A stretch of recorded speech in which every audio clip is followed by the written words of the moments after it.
Welcome to another edition of the Apostasy Report. My name is Joshua, and if you care about truth at all, and especially the truth of God's Word, I would suggest you have a seat. You might want to grab a cup of coffee for this one, as I fully anticipate it's going to be quite long, as it is quite detailed. I've planned on addressing this for a while now, and time and circumstances finally permitting, here we are to address Franklin Graham, the evangelist of compromise. And I'm sure some people are reeling in their seats with visceral hatred toward me already. Like I said, have a seat. We're not going to delve into conjecture and speculation. This is quite well documented. There's a growing trend that I addressed a couple of weeks back. Something happened in Jack Hibbs Church out in Chino Hills, California, where in the interest of political advancement, unity with known heretics is taking place within evangelicalism. In the case of Jack Hibbs, it was the NAR's own Che An. Please see that video if you haven't. But arguably, Jack Hibbs is no pioneer in this area, and men like Franklin Graham, Greg Laurie, Jack Graham are very prominent figures in the political world as evangelical representatives. And the compromises that these men are involved in are overwhelming, which is why this is going to be what I anticipate a very long report. Let me start by saying this.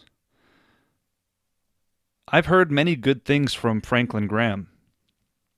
And politically, in a general sense, I would agree with him. Right? Superficially, we're both conservative, politically speaking. And probably for similar reasons. He has been something of a lone voice in the evangelical world, speaking candidly about Islam, about the historical reality that Islam is simply not a religion of peace, not only not historically, but not by the Quran itself. And many evangelicals are afraid to even broach the subject. And Franklin Graham is right to say that. Obviously, he's been a pretty prominent voice against abortion and against homosexual lifestyle and things of this nature, for which he has received undue flack from other so-called Christians.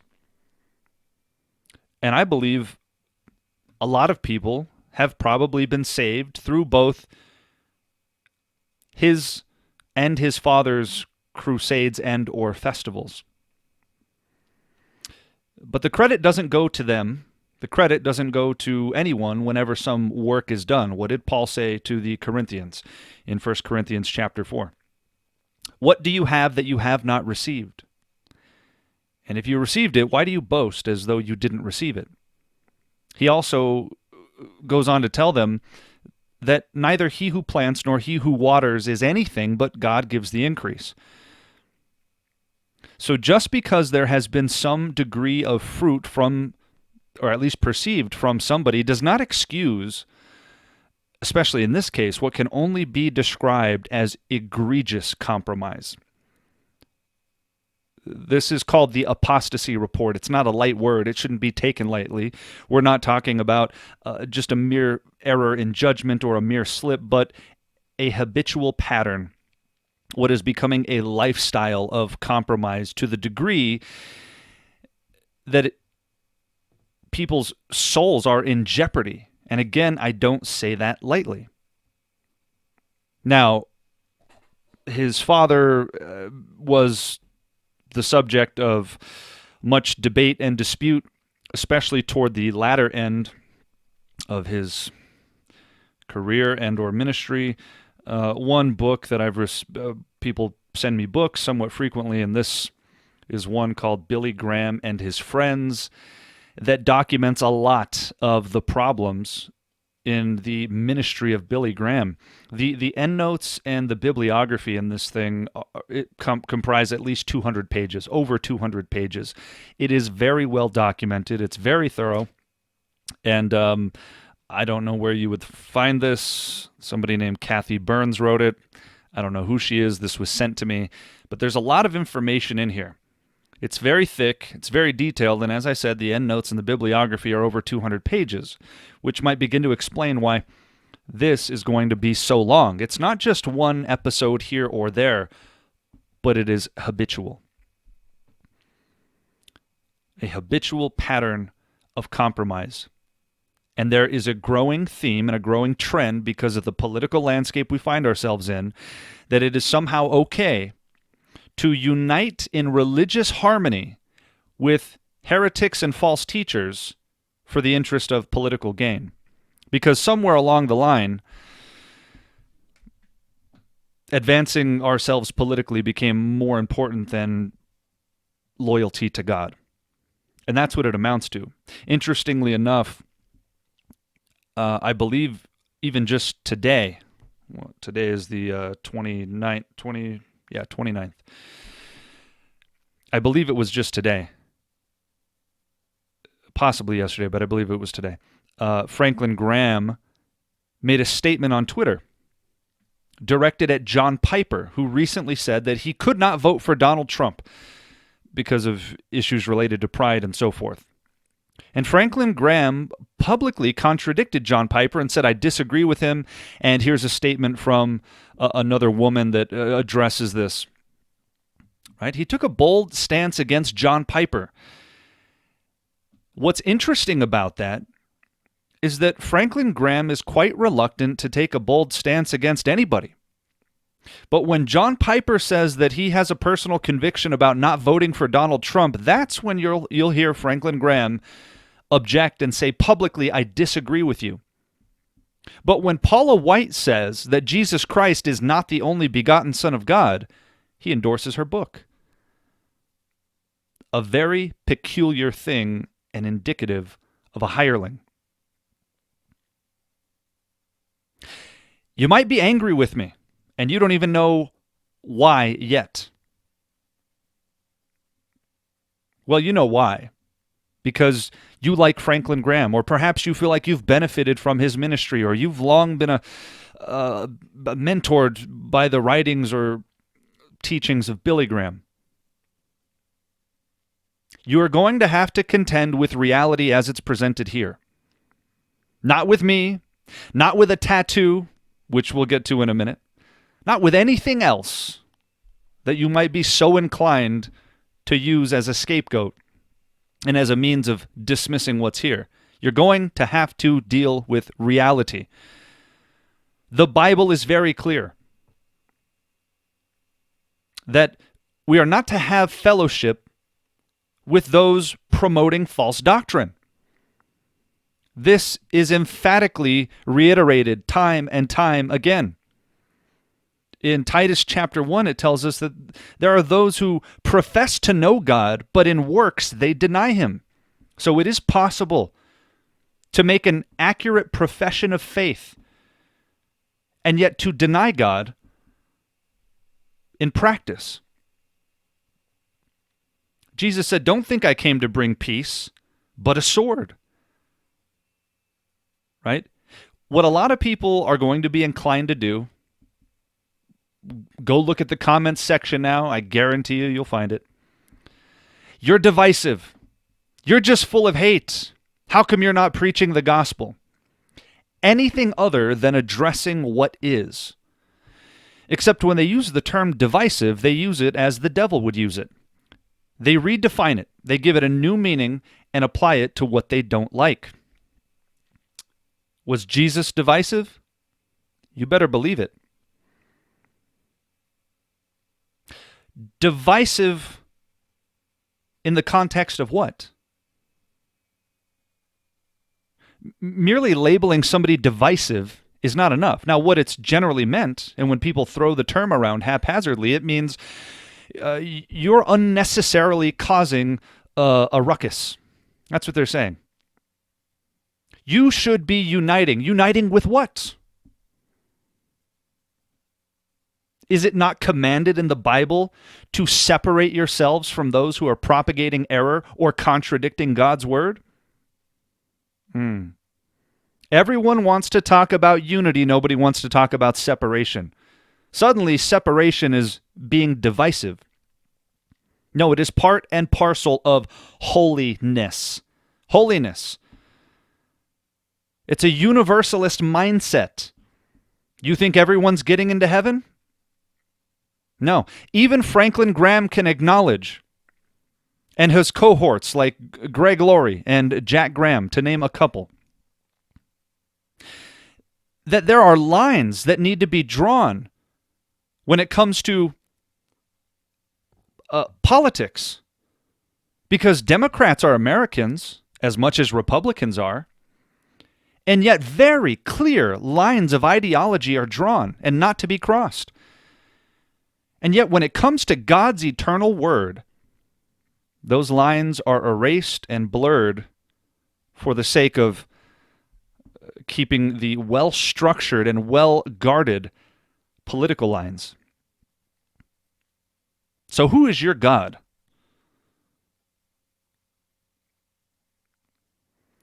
We read in 2 John that when people come bringing false doctrine, you are not to greet them, you are not to welcome them. To do so, to give them approval, is to partake in their wicked works, to share in their evil deeds. It is a command in Romans 16 to mark and avoid those who cause divisions, contrary to sound doctrine. That's what divisive means biblically. Divisive people are the people we're going to be talking about, not me. As much as you dislike it, the people we're going to be addressing are the ones that are truly biblically divisive. And why? Because they are dividing from God's word. They are dividing from truth. To divide from those who are promoting error is an obligation, and again I say part and parcel of holiness. And we are commanded to do it. We are commanded to separate from those things. Because if you don't, you have no fellowship with God. So, when you're quick to want to throw the term divisive my way, ask yourself, what exactly am I dividing from? In what way am I being divisive? Pointing out error for the sake of upholding truth is a mandate from God himself. And the refusal to do it is truly divisive, according to Romans 16 and verse 17. Those who divide from God's word on the basis of false doctrine are to be marked and avoided. And there are many other passages like this. Before we get into it, there's going to be a lot of people, I suspect, potentially mad at this. And I've had it happen before. When people don't like something that's being said, the natural go-to is to silence you, right? Very often, conservative so-called Christians act like the very liberals they claim to despise. They take actions like Twitter and try to silence you through by any means. Calvary Chapel tried to do this to me with Skip Heitzig. Doreen Virtue tried to do this to me. These are people with no morals. These are people with no regard for God's word. And many other such people do these things. Well, I wouldn't put it past any of the people we're going to be talking. So take note here. Fair use is not just excused by the law, it is wholly authorized by the law. And using even copyrighted materials, videos or otherwise, for the purposes of criticism, news reporting, teaching, and parody is completely permitted. It is not an infringement of copyright. And to issue a DMCA takedown notice without considering fair use is a violation of the Digital Millennium Copyright Act, and it's illegal. So if anybody watching this, associated with any of the ministries that we're going to be addressing, feels so inclined to issue a fraudulent copyright claim, be aware and be advised that to deliberately not consider fair use is a violation of the Digital Millennium Copyright Act. So settle down. Now that that's out of the way. As I said, Billy Graham has long been critiqued for many things, not least of which was his close friendship with Pope John Paul II and many people in the Catholic Church. There's Robert Schuller and Billy Graham. Paul and Jan Crouch and Billy Graham. Rick Warren without a goatee and Billy Graham in his older age. And Joel Osteen himself and Billy Graham giving him a hug. Now, then there's Joel and Victoria Osteen. Now, granted, Graham was old at this point, but even in his younger and more lucid days, he had a habit of uniting with those who had divided from truth. But this isn't going to be about Billy Graham. This is about Franklin Graham. But to get some context, there was an episode in 1963. We're going to read an excerpt from this article at metropolitantabernacle.org regarding Billy Graham and the late Martin Lloyd-Jones. Okay? And this is about secondary separation, so-called. And I've done an entire video about this called Guilt by Association and the Danger of Sound Doctrine, I think it's called. We are not talking about guilt by association, which is what ignorant people throw forth. We are talking about guilt by cooperation, guilt by participation. 2 John, verse 11, right? To welcome somebody who's bringing false doctrine is to share in their wicked works. You don't get to say some true things and then approve of people who say false things and everything's okay. No. You have now aided and abetted something dangerous. You have now proven yourself to be a hireling who doesn't care that other people will be deceived and possibly led to hell by it. Listen. To prove the point, we remember the way in which Dr. Lloyd-Jones refused to work with Billy Graham, and this is a significant example of secondary separation. In 1963, the Evangelist, Billy Graham, asked Dr. Lloyd-Jones to chair the First World Congress on Evangelism, eventually held in Berlin in 1966, predecessor to Lausanne. Dr. Lloyd-Jones told Billy Graham that if he would stop having liberals and Roman Catholics on his platform and drop the invitation system or the altar call, he would support and chair the Congress. Billy Graham would not change his views, and Dr. Lloyd-Jones declined to endorse or commend or work with him. No doubt the meeting between them was courteously conducted. It lasted 3 hours, but the outcome was a firm application of secondary separation. Dr. Lloyd-Jones adopted the same attitude to Billy Graham's London Crusades. He took the view and stated it publicly that to have visible unity with those who are opposed to essential matters of salvation was sinful, and indeed it is. He also believed the invitation system was a source of mass delusion and harm to churches. Much more could be said on that. Despite Billy Graham's high standing with most British evangelicals, the enthusiastic support he received from the secular media, the fact that his name was a household word, and despite the significant place in world evangelicalism that he was offering to Dr. Lloyd-Jones, the latter stood by his biblical principle and declined all the overtures. He would not commend or work with Dr. Billy Graham. This is true loyalty to God's word and protectiveness of one's congregation.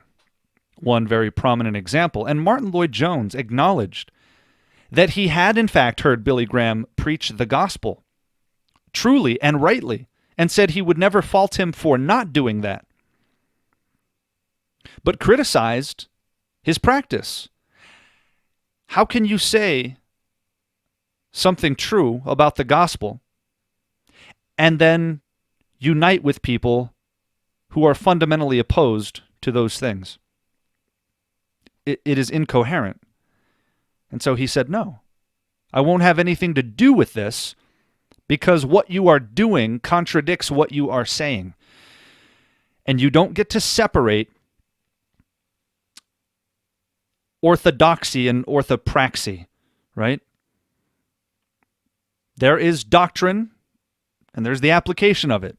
Jesus said in John chapter 4 that God is seeking those to worship him in spirit and in truth. You do not get to separate those two things. The moment truth goes out the window, you have emotional euphoria. They are both to be present, and if either of them is missing, it is a false form of worship. You don't get to worship and just say, I feel it in my spirit, and talk about all these fuzzy notions. If sound doctrine is not present, you are going to be a foul stench in the nostrils of God.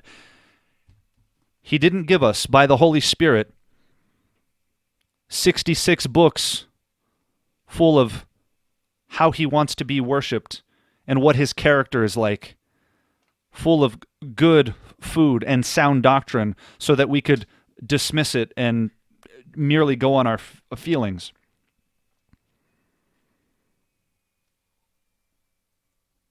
And there are some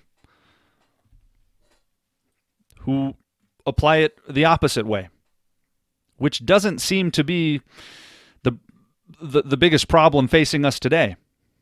It's mostly truth that is neglected, not overemphasized to the extent that the Spirit is absent. More often than not, truth is the thing being jettisoned. All right, here we go. For the people that are already inclined to say, yeah, but you have tattoos. Well, this was posted by the Billy Graham Evangelistic Association, right, in a positive context. Here's a lady with tattoos. Here's a guy with some tattoos on his neck, posted by the Billy Graham Evangelistic Association. So I don't recommend tattoos, by the way, right? Everybody has a past, and I was younger at one point too, so don't get tattoos. But also, if you think that's some reason to dismiss what I'm presenting here, you're deluding yourself. So just stop it. Thank you. Okay. We're going to look at the board of directors of the Billy Graham Evangelistic Association to just get our bearings, okay? Franklin Graham is the president. His son, Will Graham, now the vice president. And he's got guys like Greg Laurie of Harvest Christian Fellowship and the famous Harvest Crusades on the board of directors. Greg Laurie, who's a friend of the Matt and Lori Crouch on TBN. Greg Laurie, who's a friend of Robert Morris, who threatens his congregation with demons if they don't tithe. We'll get to that. He's also got people like Skip Heitzig of Calvary Chapel. I think it's called Calvary Church now. Skip Heitzig, who's a pal of Rick Warren and plays him on his radio station every morning at, 7:30 a.m. These are just a couple of Franklin Graham's friends. This is the Samaritan's Purse board, right, which is a ministry of the Billy Graham Evangelistic Association, separate but obviously connected. Let's start here. Let's go back to 2014. Franklin Graham says a lot of true things. Nobody's denying that. But Franklin Graham does a lot of really bad things, and this is just undeniable. Three Rivers Festival of Hope, back in August of 2014. This is, of course, the Billy Graham Evangelistic Association website. They've got a nice slideshow here we can go through. Let's see who, among others, was leading worship for them. You got Carrie Job, led the crowd in worshiping God. Okay, Carrie Job. That name might be familiar. Now, any one of these people that we're going to address could be talked about at length. I'm giving a brief synopsis and a window into who these people are. Please, by all means, dig further. There's so much to cover. This would be a 12-hour video. And I fully anticipate it's going to be pretty near 3 hours. We'll see. I'm sure you can see the time now. Whatever it is, I'm sure it's long. Here we go. Carrie Job, who led worship. Now, mind you, Franklin Graham is the president and CEO of the Billy Graham Evangelistic Association. The buck stops with him at the end of the day. President and CEO. And this is a tour that he did, Three Rivers Festival of Hope. There's Carrie Job here on the right, and these two heretic women. You got Jen Johnson of Bethel Church under Bill Johnson in Reading, and you've got Taya Smith from Hillsong United, the band under the leadership of Brian Houston. Okay? Both of these men are false teachers in their own right, quite obviously so.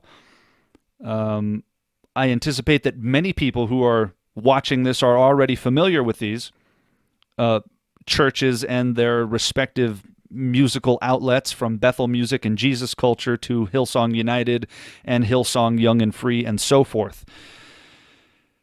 I've addressed both of them in the Corrupt Christian Music Apostasy Report. You can see much more detail there. Pittsburgh Post-Gazette. All right, remind you, we're in 2014, the Three Rivers Festival of Hope, okay? This is an article. I'm going to read a portion of it. It says here, the festival is also drawing cooperation from a dozen Catholic parishes in the region. Bishop David Zubik said the festival dovetails with calls by recent popes to a new evangelization, which is a term you'll hear in Nikki Gumbel's Alpha course.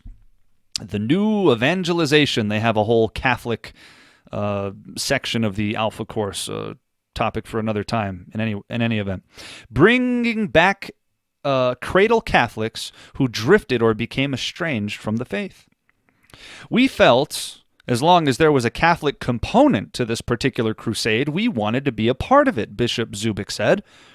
Those who respond to Reverend Graham's invitation to make a decision for Christ and who identify as Catholic will be given opportunity to go to Epiphany Church, adjacent to the Consol Energy Center, for the sacrament of reconciliation or confession. We're right next door, Bishop Zubik said. So Franklin Graham and the Billy Graham Evangelistic Association agreed to partner with at least a dozen Roman Catholic parishes so that while he's preaching the gospel to people, supposedly, that Catholics who are there will be directed right back in to a damnable and demonic Catholic Church. Now tell me what kind of work for God that is. If this were the only thing we were talking about, it would be enough. You're going to invite Catholic priests who preach another gospel so that you can point people right back into their arms? For what? All of those people who might have drifted from the Catholic faith, those who were born, that's what they mean by cradle Catholics, those who were born into a Catholic family and became non-Catholics, who might have just heard something good for the first time. Franklin Graham was there with a dozen Catholic priests and bishops and so forth to send them right back on a path to hell. Oh, that's brilliant. Please see the video I did on the Catholic Church if you have questions about Catholic doctrine. Again, much more could be said about that. These things are not said lightly, and they must be taken seriously. Well, here's a segment from Three Rivers Festival of Hope, and this is that Bishop David Zubik who was invited to give the opening prayer at a Franklin Graham and a Billy Graham Evangelistic Association event. Listen. We ask your blessing particularly on Franklin Graham and all who have put forth so much effort for this festival of hope and praise, for all those who are part of the Billy Graham Evangelistic Association, and for each of us. Hear us now, dear God, as we praise you always. Amen. So there's a Catholic bishop praying for Franklin and the whole crusade and all the people at Billy Graham. This man was invited. This is a festival that was put on by Franklin Graham, by the Billy Graham Evangelistic Association, and he willfully and deliberately partnered with a dozen or so parishes. Absolutely ridiculous. Here's Franklin Graham with one of his good buddies, Eric Metaxas, who is quite fond of the Catholic Church himself. Such a blessing to talk with Franklin Graham today about the president and impeachment and Samaritan's purse and the shoe boxes and so forth. All right, so there they are. Thumbs up, given their endorsing these books here. Eric Metaxas here at Central Park Field Hospital to say hello to my friend Franklin Graham as they close the, right, there was some Samaritan's Purse relief efforts going on in Manhattan in May for coronavirus relief. Eric and Franklin are very close. We're going to get more into that in a second, but I want you to hear from Eric Metaxas, who has praised Joel Osteen for being misunderstood. He's got Victoria Osteen on his program and Hillsong and you name it. Pick a false teacher and Eric Metaxas is there to give him a helping hand. But here's what he said. He wants you to say, he says, please send this to every potential Catholic voter you can think of.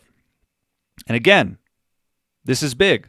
What is happening at a rapid pace is people in the interest of political advancement are uniting with false doctrine. Now, Eric Metaxas was doing this before there was a political motivation, but now he has an extra one. Listen to what he says. Okay. The reason I'm so excited to have you on today, okay, is because I'm not a Catholic, but I'm a very pro-Catholic non-Catholic. In other words, I have many of my heroes in the faith have been or are Catholics. I think of my dear friend Dame Alice von Hildebrand, the widow of Dietrich von Hildebrand, a hero in the faith. So many other folks like that. My friend, my very dear friend, the brilliant author Thomas Howard, who just passed away. Okay, he's going to go on to gush over many Catholics. He's not a Catholic, but he's a very pro-Catholic non-Catholic. That's like saying, well, I'm not a Baptist, but I'm a very pro-Baptist non-Baptist. For him, it's just another denomination. Eric Metaxas is a danger to your soul. Franklin Graham will point you right into his arms. So he can commend you heartily to a Catholic church. Sure, you're still a brother in Christ. Catholicism, Hillsong, it doesn't matter to Eric Metaxas, who made a tweet at one point. I believe he said, citing Dietrich Bonhoeffer, if memory serves me correctly, that there should be a small dose of heresy in every message. Something absurd like that. Here's Franklin Graham on his daughter's Instagram account, hanging out at the White House with his buddy Eric, just joking around in the lap of luxury. Dad, what did you just tell Eric right there? He needs socks. I need socks. I'm not some fancy pastor that can afford socks. He's at the White House. I'm at the White House with no socks. With no But can I socks. explain something, Sissy? It's not like it's a fancy event. They're good friends. They chum it up often, and they partner together in fellowship and ministry events. And now here they are at the White House hanging out, because that's their motivation these days. It's political. And most of these guys seem to be jostling for prominence on the White House stage. Between Greg Laurie, Eric Metaxas, Jack Graham, and Franklin Graham, it's like a race to the finish to see who can get the most White House invitations under their belt. Franklin Graham, his Instagram, he's talking. Here's another video that he shares of his buddy Eric Metaxas. All right, Eric Metaxas and Franklin Graham at the Eric Metaxas show. Franklin Graham showed up just as this is Paula White's husband, and his wife Paula White, Jonathan Cain, were leaving. It was like totally real and way awesome. But Paula and I were bummed we forgot our books at home. Right? This is what big box ministry people do. Right? They get into Christianity to write books. They get into Christianity to write books and become credible. So right away, we were bummed that we didn't have our books. So there they are, showing off their books, right? Because that's what they do, write a book and promote it. There's nothing wrong with writing books. There's nothing wrong with reading books. But this fluff, this cotton candy you're seeing here, they put these books out just to put them out. Don't Stop Believin', of course, an homage to one of the songs that he co-wrote with Journey. Anyway, there they are, Eric Metaxas, Franklin, their friend Paula, right? Having a grand old time under the banner of the name of Jesus, tarnishing it every step of the way. Paula White. You know who Paula White is, don't you? Well, if you don't, as I alluded to just a little bit ago, here's her a few years back denying, with her silly friend here, denying that Jesus is the only begotten Son of God. I now come into a priestly anointing. Jesus is not the only begotten Son of God. He is not. I'm a son of God. He's the first fruit. He's the first fruit. He's the firstborn of many. Jesus is not the only begotten Son of God. He is not. I'm a son of God. The first. I can't think of a more patently blasphemous statement than Jesus is not the only begotten Son of God. Perhaps the most known and quoted verse in all the world is John 3:16, which in no uncertain terms describes Jesus as the only begotten Son of God. And these two idiots are sitting here saying Jesus is not the only begotten Son of God, failing to comprehend the notion of begotten, apparently. It's one thing to acknowledge being adopted into the family of God through Christ, sons and daughters through adoption, and to be called a son or a daughter of God. But to say that Jesus is not the only begotten Son of God, that somehow I'm equal with him because I come into a priestly anointing, this is ridiculous. This is not just an oversight. This is rank heresy. And Paula White can't get enough of it. Come on. Come on. Jesus is not the only begotten Son of God? And this is the woman Eric and Franklin hang out with? Well, if that wasn't enough, here's her fake tongues.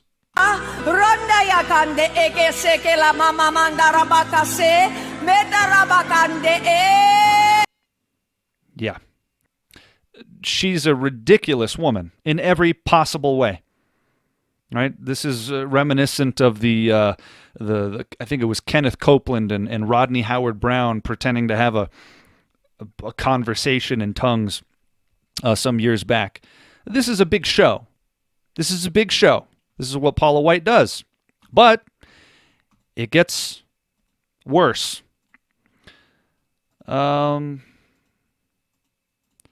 Here's Paula White in reference to Luke chapter 7, in which a woman who was a sinner is weeping and kissing the feet of Jesus and wiping his feet with her tears and her hair. Paula White decides she's going to sexualize this because she's a loose woman, apparently. Here's what she does, and that's her husband, Jonathan Cain, over there. So this was how this thing went down. That's how it went down, all right? It went down just like this. Because if I see a woman that gets touched, let's bring this down to reality, by the ministry of Jesus in John as the light of the world, and she comes and she starts going,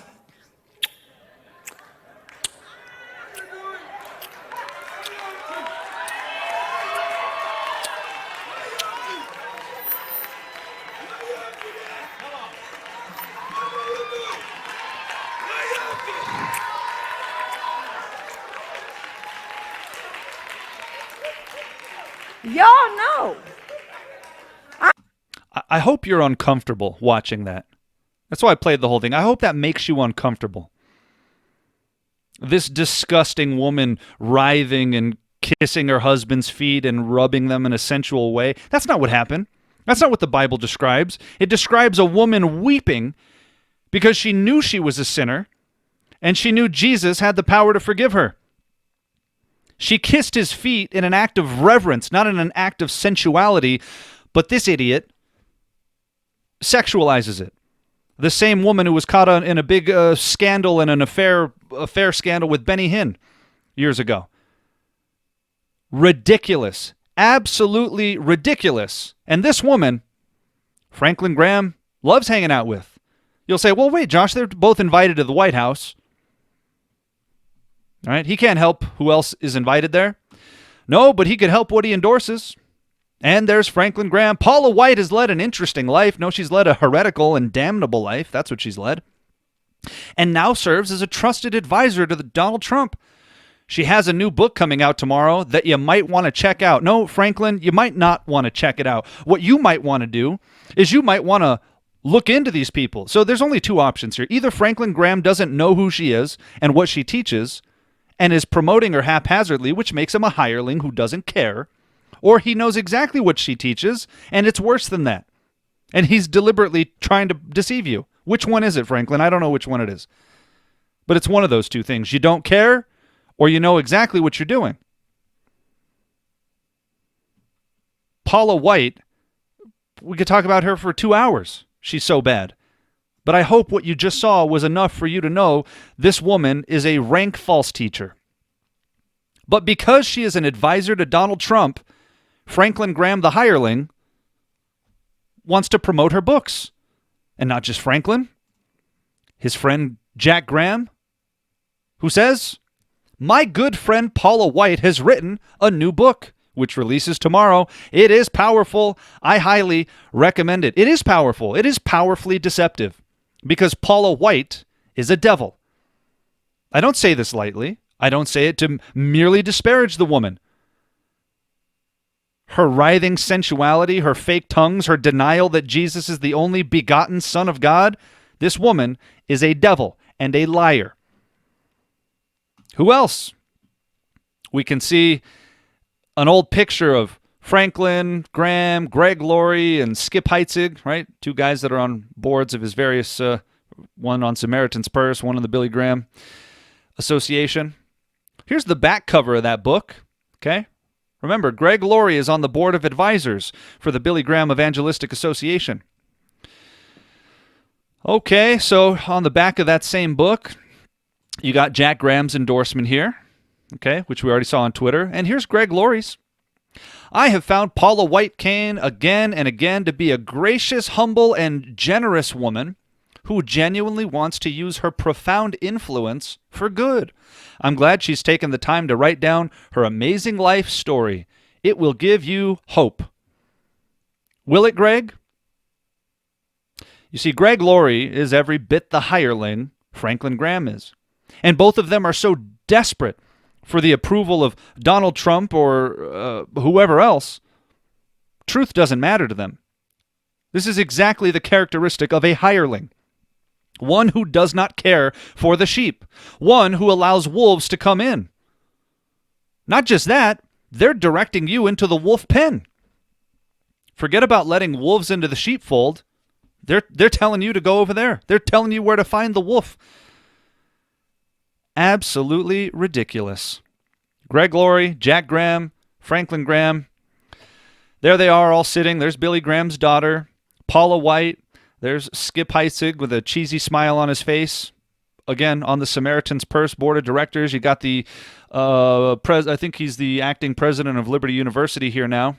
I think it's John Prevost. We'll get to him in a bit. Jensen Franklin, right over here.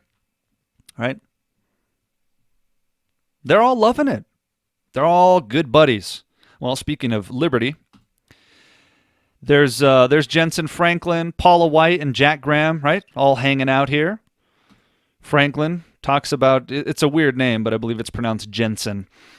Christianity will survive without America, but America will not survive without Christianity. So true. Thank you, Pastor Jensen Franklin, for joining us. Right? There's Franklin Graham tweeting out to Jensen with his approval. Jensen, who loves Joel Osteen. I love Joel Osteen and all he is doing around the world for Christ. Oh, you mean deceiving people in the name of Christ? Thanks, Jensen. I had a great weekend preaching at Lakewood. Well, I bet you did. When you hate truth, you got exactly what you wanted. None of it. We taped an hour show for Joel Osteen Radio. All right, a little window into Jensen Franklin. Here he is on the Hillsong channel. Hillsong says, Jensen is one of our favorite speakers. Well, of course he is. Because there's no truth in him. But Franklin Graham is friends with him. Franklin Graham promotes him. Why is that? Well, because Franklin Graham is proving to be a hireling. It's only going to get worse. What do we have here? Enthusiasm for Jesus dominates Tokyo. Franklin Graham's celebration, right? This is in 2015. All right. Again, we're at the Billy Graham Evangelistic Association website. Franklin Graham touring in Tokyo. All right, so they got their slideshow here. Oh, what does that say? Hillsong worship was an audience favorite. In no time, the crowd was out of their seats, singing and clapping along. Well, of course they were. Because you brought the world to a crusade. You enticed them with carnal means, Franklin. Franklin Graham tours with Hillsong. This is on the Billy Graham website. Hillsong was an audience favorite. Way to go. Enticing people with false teachers. Not only are many of their lyrics false, but they are the lure that is used by the false churches that they are representatives of. The catchy tune is a lure to draw you in to Brian Houston's book, for example, You Need More Money, or his statement that Muslims and Christians worship the same God, and many other such abominable things. Franklin Graham, the hireling, strikes again. Let's take a look at one of the Vancouver conferences with Franklin Graham. The Festival of Hope. This is the worldly laser light show that you're likely to see at a Franklin Graham event. Here you go. Festival of Hope with Franklin Graham in 2017. This is what it looks like.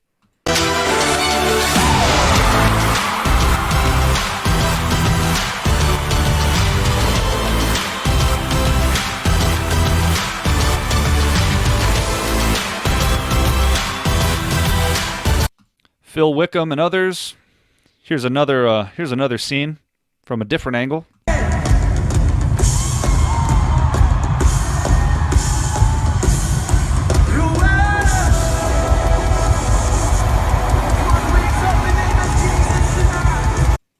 This is Hillsong 2 years later at another Franklin Graham event. He didn't just tour with them one time accidentally. He invited them back. Hillsong Young and Free back in 2017. Here's another Hillsong highlight from from the Billy Graham Festival of Hope, or the Franklin Graham, Festival of Hope.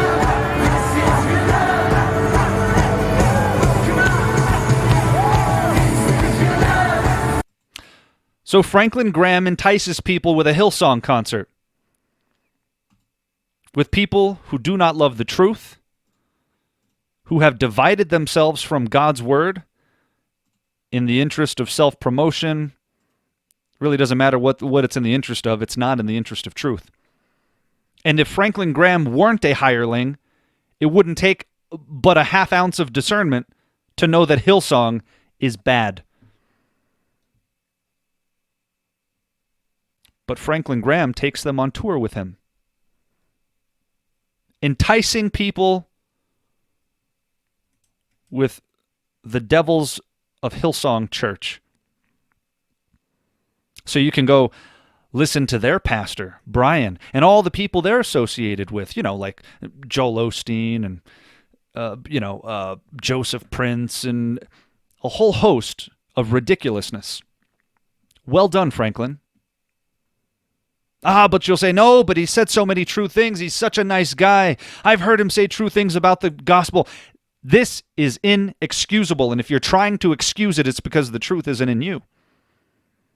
If you're labeling me divisive rather than labeling these people divisive, rather than labeling Franklin divisive, because he's dividing from God's word, he is separating from God's word rather than separating from those who oppose God's word. If you're labeling me divisive and not him, the truth isn't in you either.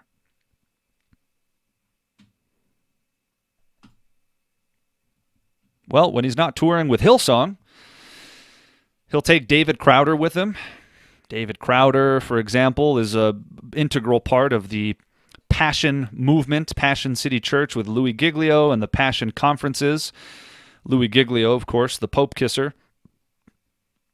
Louis Giglio's 2020 Passion Conference featured people like, there's David Crowder.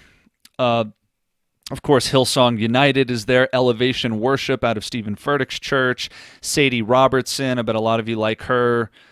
Just because your family makes great duck calls doesn't make you theologically sound by any means. There's Carrie Job again with her husband Cody Carnes. Lecrae, Trip Lee, Ravi Zacharias was there.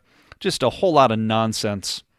The Passion conferences and the Hillsong conferences are basically one and the same. You'll see the same usual suspects traveling from one to another. Well, David Crowder's a part of that whole movement. Here's David Crowder jamming out in Australia. This guy Brad up here says, super cool seeing you at Hillsong Church this morning. That's right, David Crowder goes and hangs out with heretics and sings to them. And because he wears trucker hats and looks like a blue-collar guy with a beard, well, I guess Franklin should take him on the Decision America tour because he's got a United States flag as a guitar. I mean, what's more American than that, right? I guess that's all that matters. Patriotism. Forget about the truth. These are the people that Franklin Graham habitually and consistently feeds people to. Here's Billy Graham, obviously in his older years, with a man named Nick Hall. Nick Hall and Billy Graham hanging out. Okay. Some people dubbed Nick Hall the new Billy Graham. They did the same thing with Greg Laurie and Rick Warren. At one point, everybody's looking to see who's going to be the next Billy Graham. Well, Nick Hall was one of those people. This is a 2020 bio for him. It says this: Nick Hall sits on the leadership teams for the U.S. Lausanne Committee, the National Association of Evangelicals, the Student Advisory Team for the Billy Graham Evangelistic Association, and is partner evangelist with the Louis Palau Association. And in spring of 2011, he was welcomed to the National Facilitation Committee for the Mission America Coalition. We'll get to all that.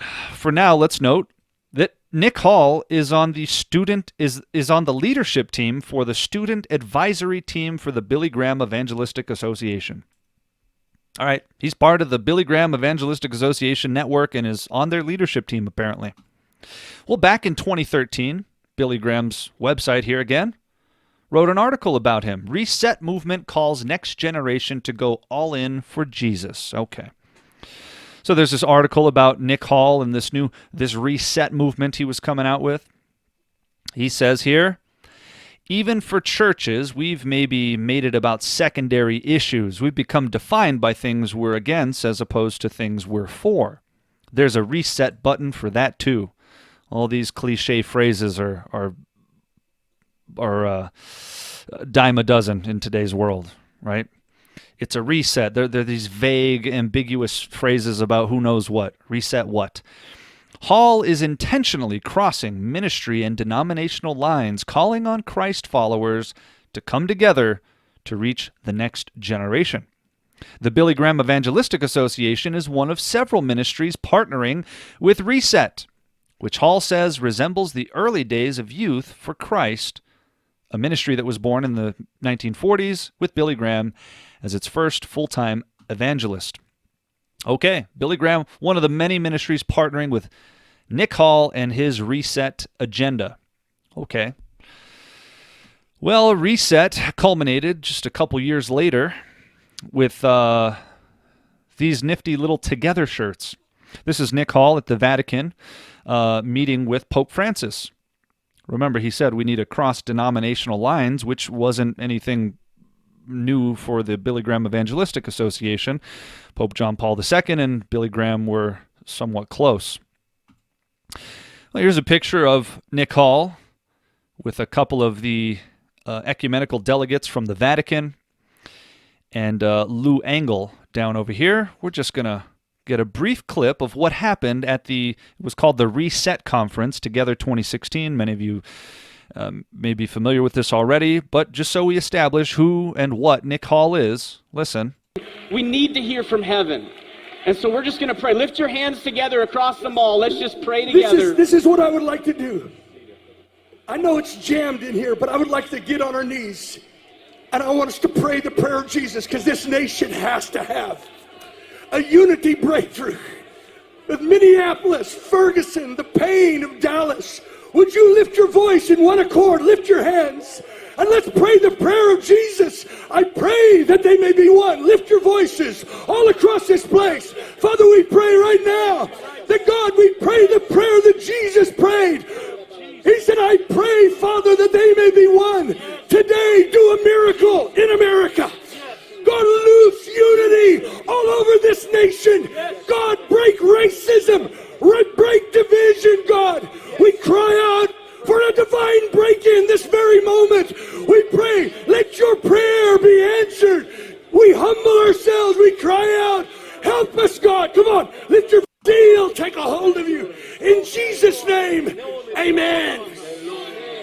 Amen, amen, amen. Come on, make some noise. Oh, that's Nick Hall there. Amen, amen, amen. 3 amens. Come on, make some noise. Make some noise for that demonic display. Bowing down with 3 Catholics praying for unity at the expense of truth, because that's what our country needs. Lou Engle has long been one of these so-called revivalists, thoroughly ecumenical, and on the surface of it sounds crazy.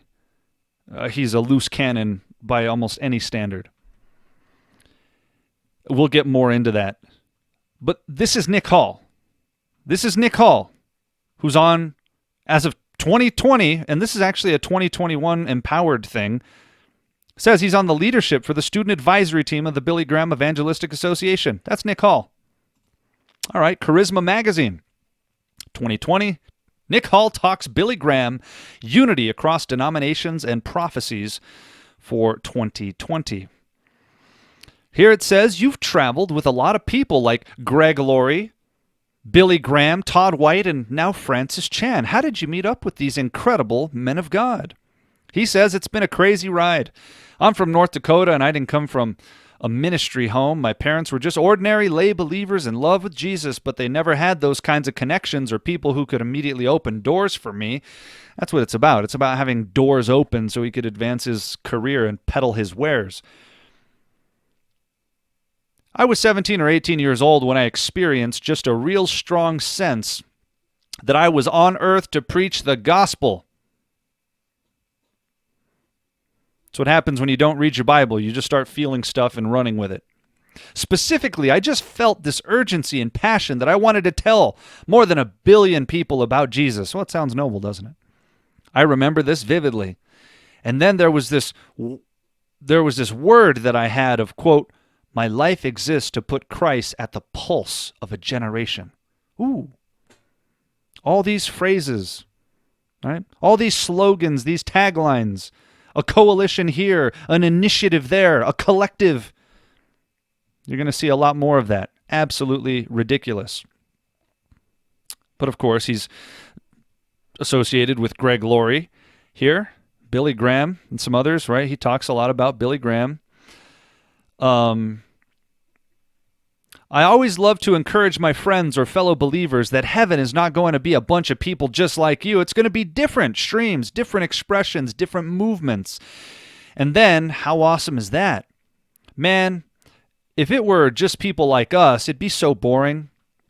But heaven is going to be beautiful in its diversity, and diversity of worship styles, diversity of prayer, diversity of people groups and ethnicities. I think that's just really our calling. Certainly, we picked up that baton from leaders like Billy Graham and others who went before just trying to unite. He says up here, man, can we come together? Can we just unite around Jesus? We need the need we have. There's room at our table that we can actually see a demonstration of what it's going to be like in heaven, right? Graham and Palau started in the 40s, and here we are, starting into 2010, 2015, into today, right? He's talking about his desire to unite everyone of every faith that superficially says the name of Jesus, which you've already seen. A little bit further down here, we read... It's a very long article. We're obviously not going to read it all. He says, listen, so we built this platform called the Move platform. It's like Spotify-type digital discipleship thing. Okay. It's a Spotify-type digital discipleship thing. It's videos and curriculum. We've got everybody from Banning Leibischer from Jesus Culture on there to different urban leaders to different Hispanic leaders. Nick Hall is a hack. As the best way I could put this. No two ways about it. He's definitely a deceiver. But this guy has more initiatives and collectives and platforms and movements than you can shake a stick at. It's absurd at some point. So here's his movecloser.org. You got D.A. Horton here. You got Tim Mackey from the Bible Project, Banning Leibischer, founder of Jesus Culture, and cohort of Bill Johnson and the whole Bethel movement, right? They're all part of the New Apostolic Reformation loosely, and are very much into the false revival and angel dust and feathers appearing and stuff like that. So here's his, of course, he started this movement called the Pulse, and then he has the Move Closer movement, and then the Table Coalition. Right, he's just got a movement and a collective everywhere. The same Nick Hall who says, anyone else think it's sad that the church has to follow culture in the fight for justice? When I say Black Lives Matter, I'm accused of being liberal, but where's the movement from within the church for these problems? Sadly, Dr. King predicted this from his Birmingham cell. Yes, Nick Hall is also a social justice warrior, and is rightly called liberal. He supports a Marxist movement that even Franklin Graham on the surface would not agree with. It's all very peculiar. So why is it that the Billy Graham Evangelistic Association is still writing articles promoting Nick Hall, April of this year, 2020? Why studying the Bible is so important? We're back at Billy Graham's website, of which Franklin Graham is the president and CEO. Only God, here, we'll start up here. As Nick Hall overheard discussions, God laid a dream on his heart for more people to read the Bible more often. Ooh, what a profound dream. Little did he know, a group of believers in Scotland felt the same prompting. Also, and so did the founder of Youth with a Mission, YWAM. Maybe you've heard of it. A dream that 2020 could be the year of the Bible. Only God knew how important this year was going to be, said Hall, who's leading the Year of the Bible initiative, yet another initiative from him. This could be the greatest opportunity of our lifetime to see people re-engage with the Word and come to Jesus. By the time COVID-19 brought the world to a screeching halt, Hall and his team had pulled together various resources to help people read and understand God's Word for themselves. Look at it here. Thousands of individuals, churches, and ministries, including the Billy Graham Evangelistic Association from over 180 nations, are now inviting people to intentionally study the Bible this year. I don't know how this is supposed to be some profound initiative. You should be telling people to intentionally study the Bible every year, all the time.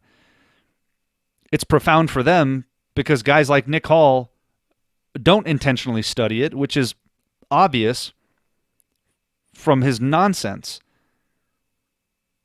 And this is a bunch of fluff and stuff, right? But here he is on Billy Graham's website being promoted again. He believes the timing is nothing less than providential. I'm sure he does. So what's Nick Hall's Year of the Bible all about that the Billy Graham Evangelistic Association is promoting in the wake of his radical ecumenism and partnership with some of the most outspoken false revivalists in world history? Well, here's the Year of the Bible. Here's him and Francis Chan. I did a whole Apostasy Report on Francis Chan. Please see it.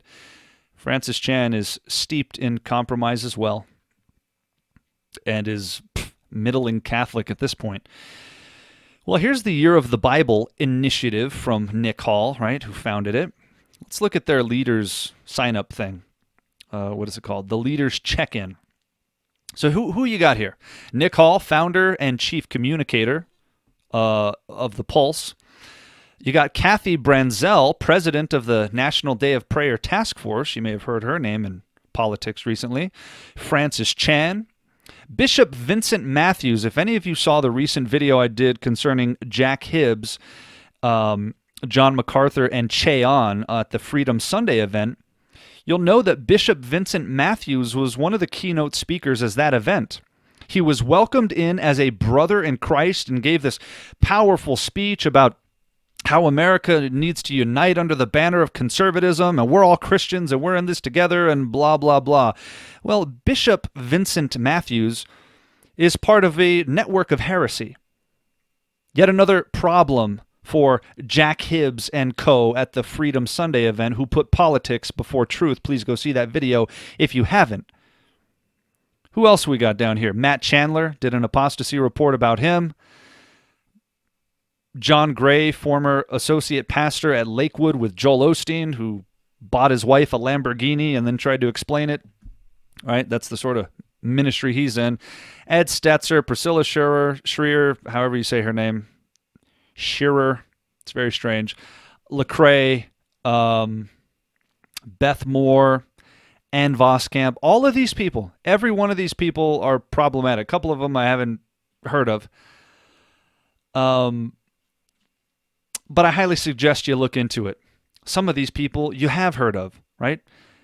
This is one of Nick Hall's collectives or initiatives. Now, if we go to the menu over here, empowering partners, we got something called the Table Coalition. What's the Table Coalition, Josh? I'm glad you asked. Table Coalition, here it is. Our leadership is united around a shared passion for America to know Jesus. Sounds great. And that's a picture of Nick Hall right there. If you haven't guessed it, that's the back of his head. Here's the leadership team. I'll try to zoom in here so we can get these names bigger. Leadership team. Of course, you got Nick Hall. There's Kathy Branzell again, director of Love 2020 and president of National Day of Prayer. Okay. How about the board of directors and officers? Who do we have down here? Board of directors, officers, what's that? Dr. Tom Phillips, vice president of the Billy Graham Evangelistic Association. Vice president of the Billy Graham Evangelistic Association. That's going to take us to an irrelevant tab. It appears, from what I can tell, he is one of many vice presidents, Tom Phillips, right? Specifically over donor ministries. He's a key employee and a longtime employee of the Billy Graham Evangelistic Association. His bio up here does list him as vice president of the Billy Graham Evangelistic Association, executive director of the Billy Graham Library and the Billy Graham Training Center at the Cove, and vice president of Crusades and the director of counseling and follow-up globally, playing a key role in the development of materials and programs. Dr. Phillips serves on the Billy Graham Center Committee at Wheaton College under Ed Stetzer, I believe. He's a member of the Mission America executive team. Okay. He's quite involved and has been for decades with the Billy Graham Evangelistic Association. And he's on the board of directors with this false teacher and radical ecumenist, Nick Hall, who's trying to unite the world under the banner of a Jesus of his own invention, not the one in the Bible, where Catholics and fake revivalists and the New Apostolic Reformation and the Word of Faith can all unite because he had a dream about the pulse of a generation. So the Billy Graham Evangelistic Association, a key member of the Billy Graham Evangelistic Association, is a board of director with this ridiculous organization. But what is this organization? Well, here's where it gets interesting. The Table Coalition was not always known as the Table Coalition. Our founder knew we would share Jesus best by working together. You're going to see that phrase a lot. That was on the T-shirt that Nick Hall gave to the Pope. Remember that? The same is true today. Well, let's look at the history. Let's see. 1993, Dr. Billy Graham and Bill Bright, founder of Campus Crusade for Christ, and Dr. John Perkins, founder of the Christian Community Development Association, tasked Dr. Paul Cedar, a national voice in evangelism, as CEO. Right, Dr. Paul Cedar passes the baton to Nick Hall, who was appointed by his peers on the board of Mission America Coalition as the next president and CEO. As a leading next-generation voice in the cause of evangelism, Nick is strategically positioned to bring multiple generations and spheres of the church together on a shared mission.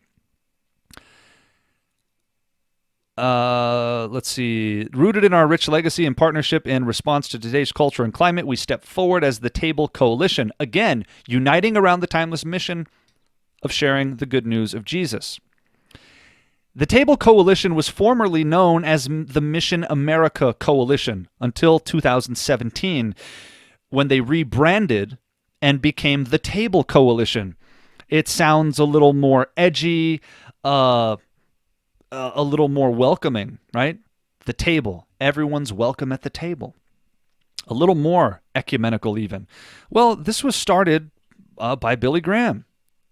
So it's no surprise that we have changed names, logos, and CEOs, but our focus has remained the same: share Jesus with America.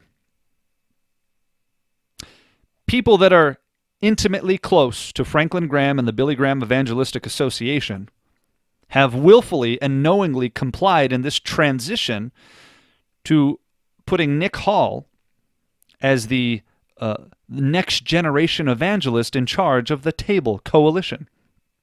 Franklin Graham says nothing, while his friend Dr. Tom Phillips is on a board of directors with this heretic man. Franklin Graham says nothing.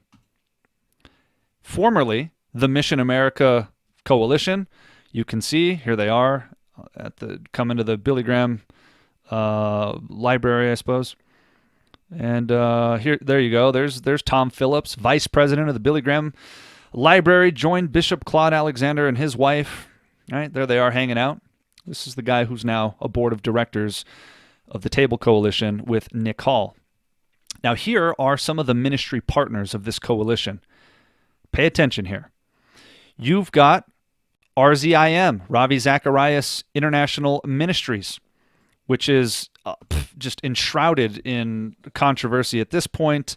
A lot of seedy allegations posthumously divulged about Ravi Zacharias. I have covered him in an Apostasy Report, just detailing the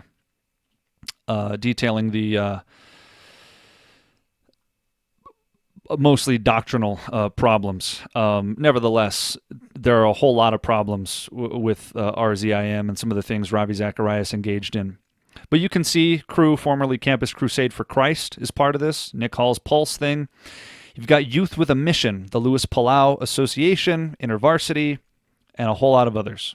But we're going to look at Youth with a Mission for a moment, because you'll recall when we read about Nick Hall, remember, just a little bit ago, in the, was it the Charisma article?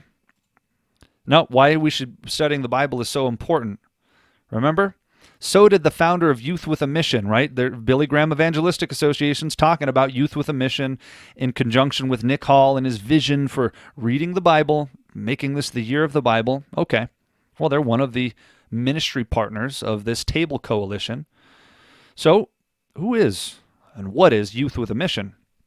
Well, here we go. Work and pray for Christian unity. All right. They cite Corrie ten Boom here, saying, be united with other Christians. A wall with loose bricks is not good. The bricks must be cemented together. Yes, but how we define Christian, and them quoting Corrie ten Boom, you're going to see a lot of names get hijacked for people to attempt to establish their own credibility.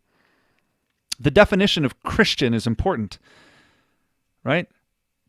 I've seen Muslim apologists in open forums saying with banners that say, Muslims love Jesus. Yes, but your definition of Jesus is not my definition of Jesus. You're just using the same word. So it is here. Well, here's Youth with a Mission founders. Okay? A great awareness has been taking place on a worldwide level that is bringing people from different confessions and denominations together in Christian unity, false unity. Recent events include an event commemorating the 500th year anniversary of the Protestant Reformation, in which Lutherans, Catholics, and many other denominations celebrated Christian unity. A global gathering held in Jerusalem to link the East and West, and the upcoming annual Week of Prayer for Christian Unity, January 18th to 25th, which many denominations and Youth with a Mission workers are involved. Youth with a Mission founder Lauren and Darlene Cunningham talk about Bible distribution with Pope Francis. They sure do. Let's read a statement from Youth with a Mission here. Let's see if we can enlarge this a bit. One of Youth with a Mission's 18 foundational values includes being interdenominational. Youth with a Mission believes this denominational diversity is a positive factor that contributes to the health and growth of the mission. Some examples of YWAMers working interdenominationally for Christian unity are Youth with a Mission's Egypt's work with Coptic churches, based upon a long-standing relationship between a Youth with a Mission leader and the former Archbishop of Buenos Aires, who became Pope Francis. The Pope has received Youth with a Mission leaders and sent greetings to events. Watch this video of Youth with a Mission praying for Pope Francis. Their work with Kerygma Network in the Kerygma Network in the Catholic world. Many who teach in Youth with a Mission training schools have been drawn from a wide variety of denominations and confessions. In the Middle East, many of our staff and leaders identify themselves as Orthodox. Many YWAMers have joined in the regional and global gatherings of Watchmen for the Nations, where unity has been a major theme over recent years, bridging divisions with the Chinese church between Christians from different tribes and nations. Quite ecumenical. Pray for Christian unity. This is a theme. It's a theme. It's a theme.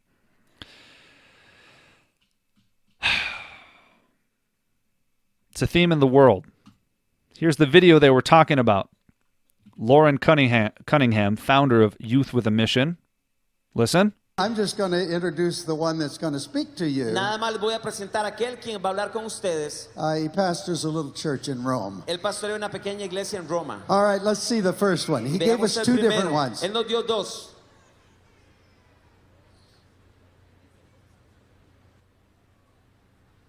Una iglesia, una familia. One church, one family. Okay? This unity. One church, one family. Oh, there's the Pope. I want to thank everyone who's helping my brother. All right? Lauren Cunningham, Youth with a Mission. Youth with a Mission is a very interesting organization. It's somewhat organized and somewhat amorphous. But Lauren Cunningham is one of the founders here. And let's take a look at more of broadly what defines Youth with a Mission. What is that mission? Well, it seems that the mission is revival and ecumenism. Just to gather people. The mission is satanic, is what it is. The mission is to unite people falsely, not on the basis of truth. When Ephesians 4 talks about unity of the Spirit, you don't get to remove the Spirit. The Holy Spirit is who is being talked about there. God is seeking those to worship Him in spirit and in truth. This is a deception. This is demonic. Some of the people you see here are Lou Engle, right? Screaming as usual. The man we saw bowing down before Catholics just a bit ago, kissing their feet. There's Francis Chan. Please see the Apostasy Report I did on him. You got Todd White peeking his face out back here. Okay? Youth with a Mission website. Who endorses this bizarre, ecumenical, Pope-loving, uniting organization? Well, guys like Tony Campolo, right? A known problem. Jim Angle here. Bill Hybels, disgraced former Willow Creek pastor, so-called. Let's keep going, though. Who else do we have down here? A lot of people. I'd suggest you go back through this and do your own working. Oh, boy, what do we have here? Franklin Graham. Franklin Graham formally endorses Youth with a Mission. It has been my privilege over the years to observe and participate with Youth with a Mission on numerous projects around the world. Their focus on evangelism is always great. No, it's not. Youth with a Mission has a tremendous team of dedicated servants of the Lord, and I always marvel at how God has been able to use them in so many strategic areas of the world. Franklin Graham, President and CEO, Billy Graham Evangelistic Association, President and CEO, Samaritan's Purse. Franklin Graham's formal stamp of approval on Youth with a Mission, whose mission is decidedly ecumenical. How do we know? You want some more proof other than the Pope addressing them specifically? Okay, let's do it. Youth with a Mission Twitter page. Couple years back. Today, 100,000 plus will join together with Azusa Now in Los Angeles, California, to worship and pray for revival in our nation. Youth with a Mission was excited about this. Now, you may be familiar with this event that took place in 2016. You're going to see a couple of familiar faces here. Remember Lou Engle and the Catholic men that he was praying with at the Together 2016 event with Nick Hall? Well, those same people are here at Azusa doing the same thing, only now Lou Engle is bowing down and kissing their feet. Please watch. We're just in a holy moment right here. I want to do the same thing for you. Come, my brothers and sisters. I want you to come here. Come on, the elders, just come. I want to join this thing. This is holy. There's Che On right behind Lou Engle, who was invited to Jack Hibbs' church just a couple of weeks ago. Signore, io ti ringrazio. Jesus, I thank you. Perché tu stai rompendo lo spirito di divisione della Because you're Chiesa. breaking the spirit of division. So you can see the Together shirt back here. Listen, he's bowing down, kissing this guy's feet. Again, these are two delegates, from the ecumenical delegation of the Vatican. And they're praying to break the spirit of division between perceived Protestants, that word has no meaning anymore, obviously, and Catholics. Prepari un grande risveglio in You're preparing a great revival. all'inizio di questo nuovo millennio. What's being prepared here is the great apostasy, not the great revival. When you see things like this, you are looking at a great departure. When you see people who seem to, now Lou Engle doesn't, but Franklin Graham does, seem to have a grasp on the truth, pointing you in this direction, putting his stamp on approval on things like Youth with a Mission and Paula White, you are seeing the preparation of a great apostasy, not a great revival. Keep watching. In the event of this great call. È quello che hai compiuto 110 anni fa. There's Mike Bickle in the background. Lo puoi fare ancora. Uh-oh, you see that man in the leather jacket? That's old Lauren Cunningham from Youth with a Mission. Longtime friend of all of these deceivers. Mike Bickle of the Kansas City False Prophet movement, friends with Bill Johnson. All of these guys, there's Cindy Jacobs down there, are part of what is commonly referred to as the New Apostolic Reformation. There's the founder of Youth with a Mission here praying for this very thing. This man praying while Lou Engle bows down and kisses the feet of Catholic priests. Franklin Graham says Youth with a Mission is amazing. Does Franklin Graham know who and what Youth with a Mission is, or does he not care? Which one is it?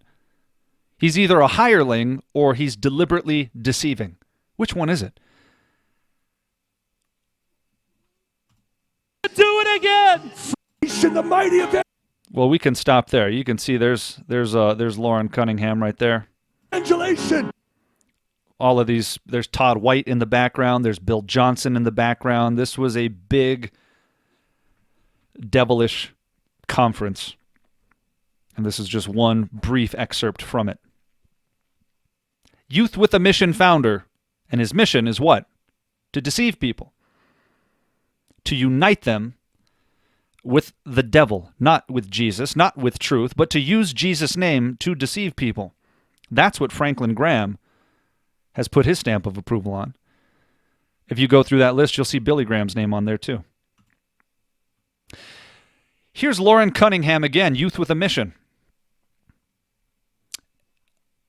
On this page about, it's called the Global Outreach Day, Go 2020, with Stephen Douglas of Campus Crusade for Christ, Nick Vujicic, however you say his name. I'm sure you've seen him, the guy with no arms and no legs. Sounds very compelling. The guy goes on Oprah and gives you hope, because if he can be happy without arms and legs, you should be able to too. And if he's happy, well, it must be God that's making him happy. So he has this seemingly great testimony. He is a deceiver. You don't get sympathy points when it comes to the truth of God's word. If you need a drink, I'll help you out. But this guy is a deceiver. He is constantly involved with a whole lot of deceiving people. And they use him and they exploit him because it's emotional. It's very powerful. When you see a guy who has no arms and no legs telling you and motivating you to be better and not complain, well, it's pretty impactful. And that's effectively what the evangelical world has become today, is a big self-help group. Well, what is Global Outreach Day? We got Youth with a Mission as part of it. Let's hear from Youth with a Mission friend Lou Engle. For months, we've been waiting for this moment. Go 2020, the month of massive evangelism across the world. We believe the virus God has used it to prepare the harvest like never before. Therefore, on May 1st, we're launching a massive prayer movement, and it's called worldprayertogether.com. Join us on that day to launch this great movement. It's time for the great harvest. Time for the great harvest. It sounds like it's time for the great apostasy. And I'm not being flippant here. Arguably, I've said this before, if we are not seeing the beginnings of the great apostasy, this is certainly a great apostasy. Let's get back. Let's get back to Go 2020. Okay, let's see some of the people that are behind this. All right, a lot of these guys, I have no clue who they are. Look at your leisure, but there's a few bigger names that will stand out right away. There's Nick again. There's Cindy Jacobs and John Arnott. Again, these are pioneers of the New Apostolic Reformation, old friends of C. Peter Wagner and so forth. There's Bill Johnson and Heidi Baker. Okay? When you see people like this, run. Nothing good is following it. It's like flies and feces. That's what they're attracted to, right? If you see these flies buzzing around, it's because something stinks. It's disgusting. Oh, who's that? All right. Again, these are our endorsements, right? These are all the people that are endorsing this Go 2020.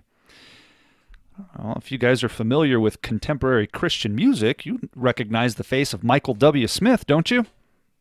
Let's hear what Michael W. Smith has to say about this initiative, outreach, right? Again, there's so many. Lou Engle had the call, and then he had the send, and there's the pulse, and the reset, and the table conference, and the year of the Bible, and it's hard to keep track of it. It's just a bunch of stuff. It's a bunch of gobbledygook that you can't keep track of. A new movement, and God's doing another thing, and Revival 2.0. It's garbage. But let's hear from Michael W. Smith.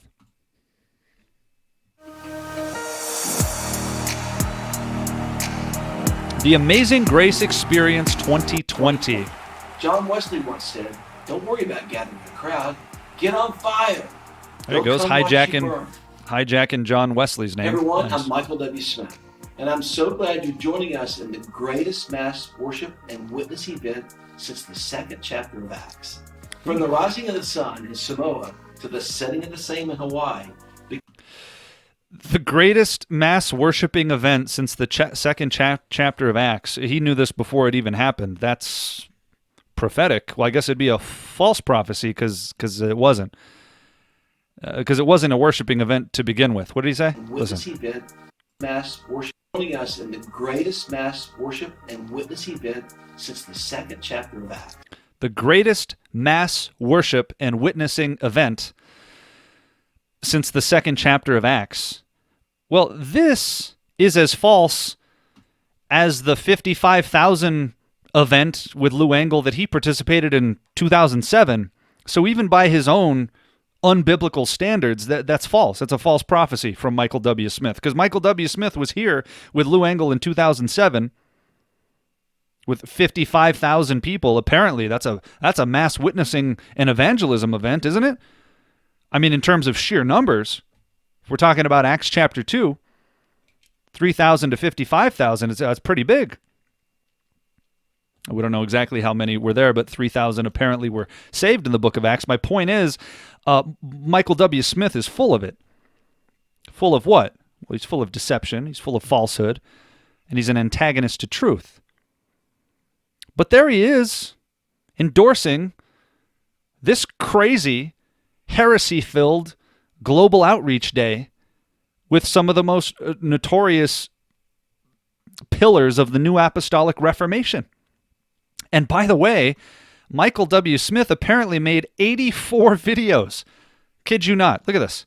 84 different invitation videos to you name it. He sent one to the Apostolic Church of Pentecost of Canada. You got the Full Gospel Fellowship over here, the New Church of Joy Invitation, King's University, Reformed Churches of God, Shiloh University. I mean, he sent invitations to 84 different people because, again, it's all about unity. It's all about togetherness in spirit, whatever that means. Any spirit will do, just as long as you don't bother us with truth. Michael W. Smith. Michael W. Smith. So here's this thing, the Amazing Grace, what is it called? Amazing Grace, whatever. That's where he's, well, this is their website, AGX 2020, for which Michael W. Smith is the spokesperson, okay? They're a Go 2020 partner with this guy. Okay. Michael W. Smith again with Lou Engle, T.D. Jakes, Robert Morris. Robert Morris, remember, he's a friend of Franklin and Billy Graham. There's Robert Morris. Cindy Jacobs. T.D. Jakes is not at this one. At least I don't think. Lou Engle, Robert Morris, Cindy Jacobs, and more. And worship by Michael W. Smith. Oh, another fun-filled event of heresy. Like I said, Michael W. Smith, no stranger to it. Back in 2007, he was with Lou Engle at this disaster where people answered the call of a false gospel, false revival, and Lou Engle's ecumenism. It's what Michael Smith has been doing for quite some time, Michael W. Smith. This Michael W. Smith, public worship service with Rick Warren and Michael W. Smith. You know, Rick Warren, who wants to unite with Muslims over here and usher in global peace. He said of the founder of the Muslim Public Affairs Council, Maharathud, who is since dead, that he's a genius. He's a genius, and praised him for his work. He wasn't even a good Muslim. He was a universalist in Muslim masquerade. One of Rick Warren's many problems. He's also a Catholic sympathizer like Eric Metaxas, and a liar, and a devil, and a friend of Greg Laurie. Well, a friend of Michael W. Smith as well, apparently. What does this have to do with anything, Josh? Well, Michael W. Smith, another good pal of Franklin Graham. Easter service from New York, Central Park with Franklin Graham and Michael W. Smith. Join us. That was this year, folks. Michael W. Smith, with a long history of compromise, inviting people to be part of some bizarre global outreach, false unity with NAR heretics and God knows who else. That's who Franklin Graham has to lead people in worship for the Easter service. It has been said before, it should be said often, no doxology without theology. In other words, you don't get to sing worship without sound doctrine preceding it. Worship songs in good music begin with sound doctrine, not the other way around. And where doctrine is lacking, heresy abounds. And that's what happens with these contemporary Christian artists. Please see the report I did on the Christian music industry. You've got guys that don't care about truth. They care about melodies. Theology means nothing. What sells? What's catchy? What's superficial enough to appeal to the lowest common denominator? That's where you'll find a Michael W. Smith album. That's where you'll find a David Crowder album or a Chris Tomlin album or a Matt Redman album, or pick a person. It's all watered down fluff. Oh, occasionally, this is what really gets you. When they start covering old hymns that did have good sound theology. Oh, it sounds good. And every now and then they might say something that's true.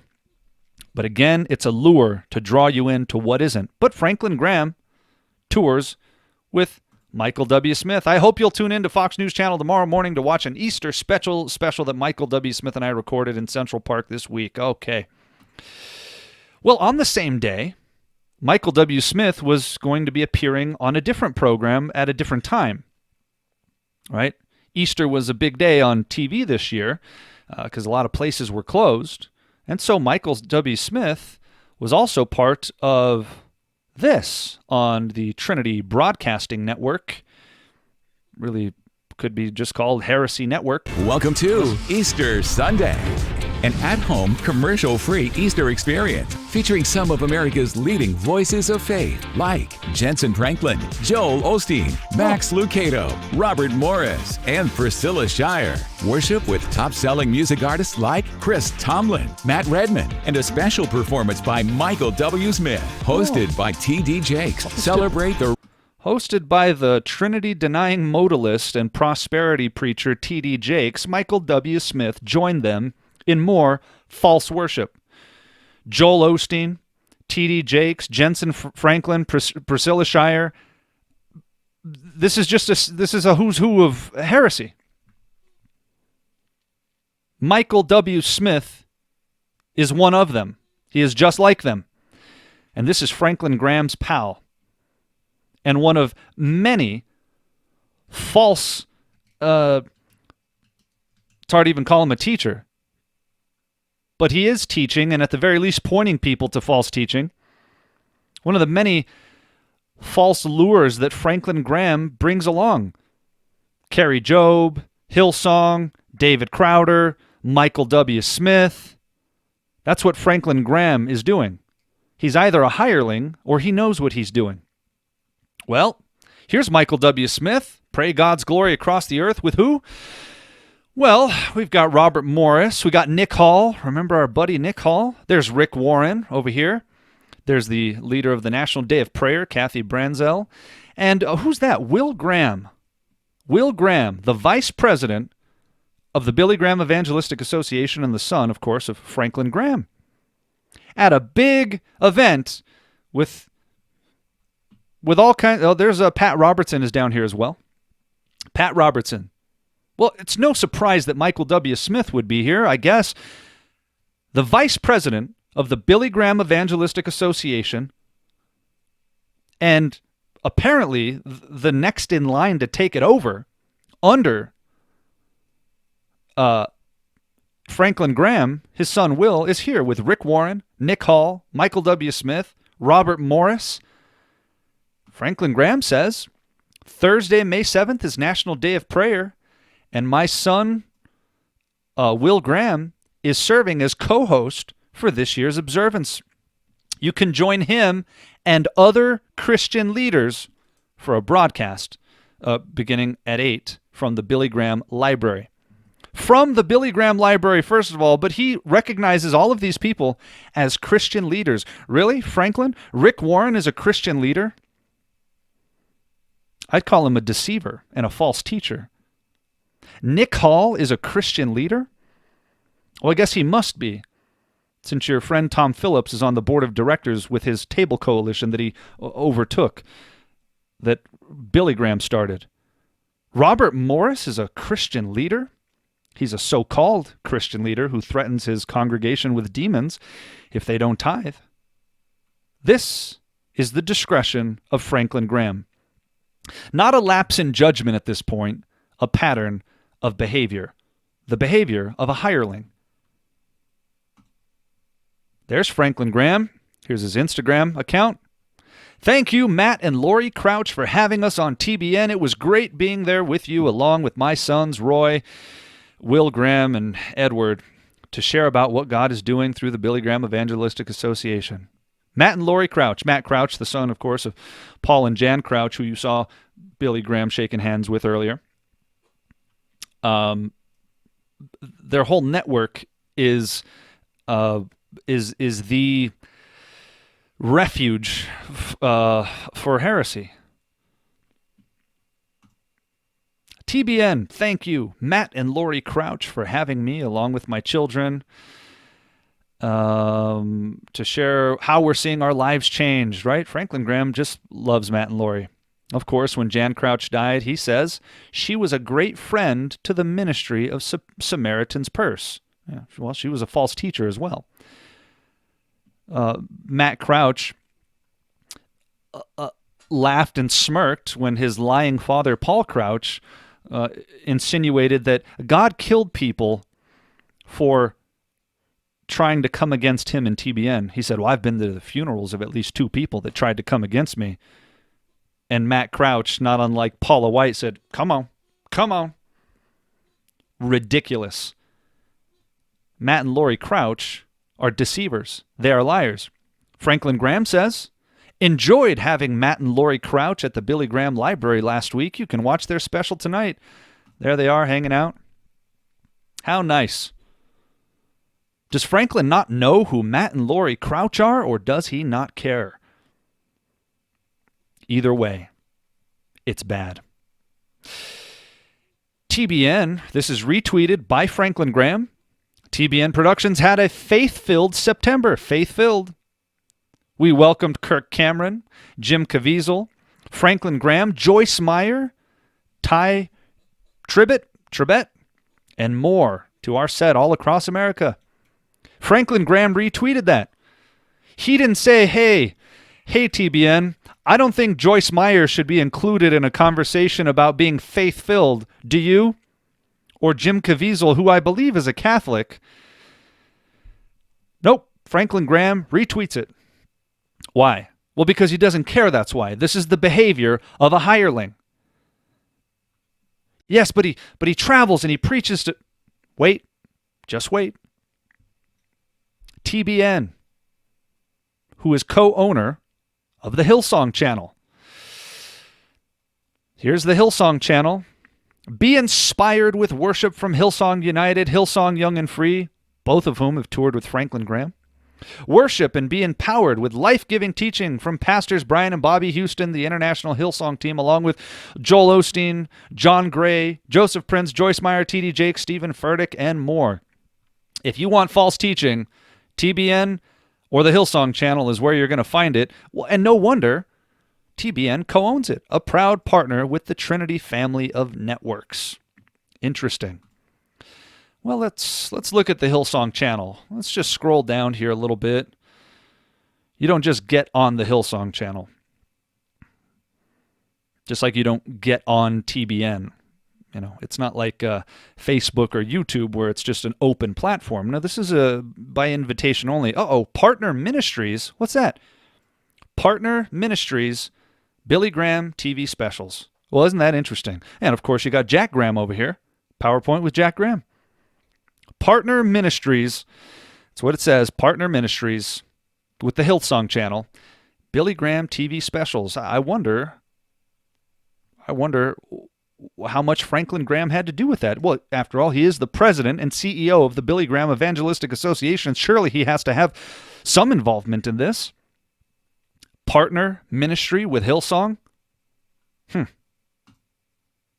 Brian Houston says, so honored to be, this is the leader of the Hillsong movement, so honored to be at Dr. Billy Graham's funeral today and so inspired by his remarkable legacy. Please keep in mind that when Billy Graham died, the funeral was by invitation only. This wasn't just open to the public. This was on the grounds, I believe, at the Billy Graham Library. It was by invitation only. So who invited Brian Houston, who wrote the book You Need More Money? Who invited him? Which one of Franklin Graham's team at the Billy Graham Evangelistic Association invited the false teacher Brian Houston? Which one of them invited Joel Osteen, sitting next to Matt Crouch there? Which one of them invited Stephen Furtick? A whole lot of false teachers received personal invitations to Billy Graham's funeral. Not so surprising at this point. Jack Graham, Partner Ministry you saw there on Hillsong. Franklin Graham put this on his Instagram here. So grateful to my friend Jack Graham for sharing such a powerful message tonight at our Operation Heal Our Patriots reunion. Yes, Jack Graham, Franklin, and Greg Laurie are 3 peas in a pod. You never know who you'll run into in Washington, D.C. with my friends Jack Graham and Franklin Graham. They're good friends. Well, let's just get a brief statement from Jack Graham here about the Hillsong channel. And the Hillsong channel is a partner with us in doing just that. And we are so very grateful for for this partnership with Hillsong and this wonderful channel.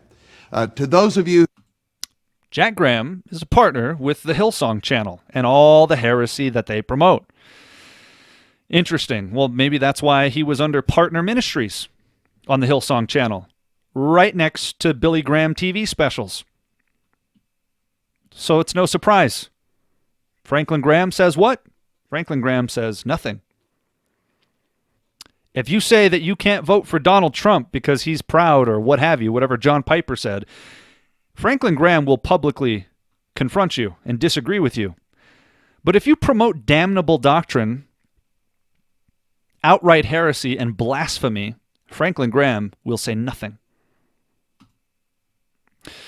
As you can see, you got a picture of Billy Graham, Franklin Graham, and Will Graham. Like I said, Will appears to be the third in line. He is the vice president of the Billy Graham Evangelistic Association. Second to his father only, I would imagine. Will Graham. Will Graham here. This is Franklin Graham's Instagram account. Okay? Join us for the Quinta Celebration of Hope final night tonight in Belleville, Ontario. A message from Will Graham and music from Matt Maher, The Afters, and The Color. Okay, Franklin Graham posted this. Will Graham leading it with worship by Matt Maher. Yeah, there's Matt Maher right there.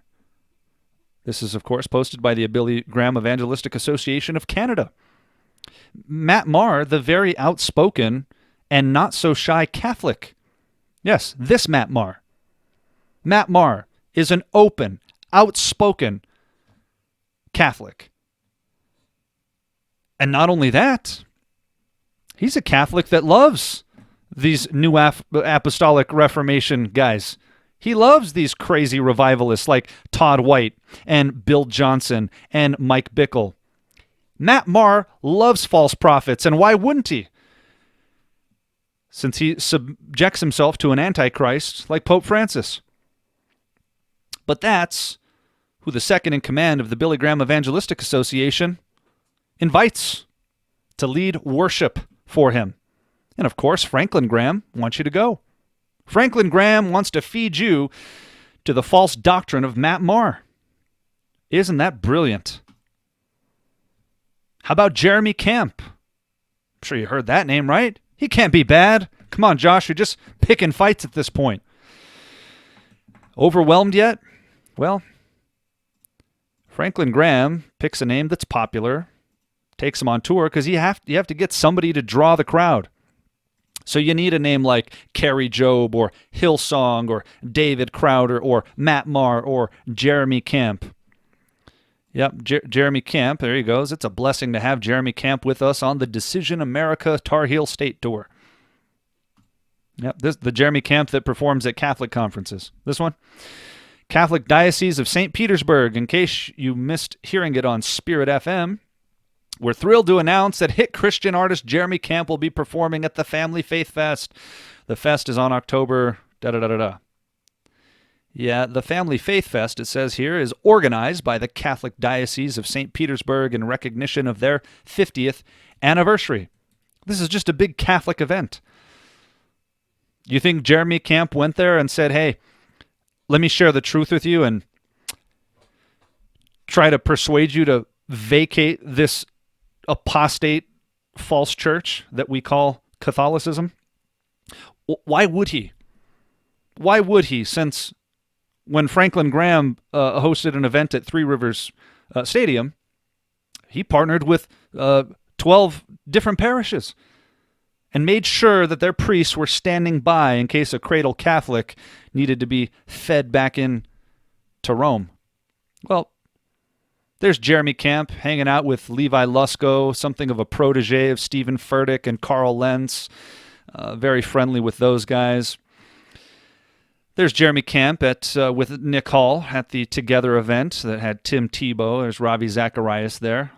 Pope Francis gave the opening address at that event. Remember where Lou Engle was bowing down before the Vatican representatives. Of course, there's Jeremy Camp. And hanging out with all of them. There he is with Lecrae at the same event. Stay woke. Okay. Here he is hanging out with his Hillsong friends. Jeremy Camp says, words can't describe what a huge blessing it was touring with Hillsong United and seeing their hearts for Jesus. They feel like old friends. Words can't describe. Words can describe what a curse it is. Words can describe. What they believe is false. Therefore, their so-called worship is false. It's not real. It's all an illusion. It's mostly hypnotic induction. It's there to thrill you and wow you and give you an emotional experience. So you get sucked in to the demonic theology flowing from people like Brian Houston and Stephen Furtick and so forth. Jeremy Camp loves it.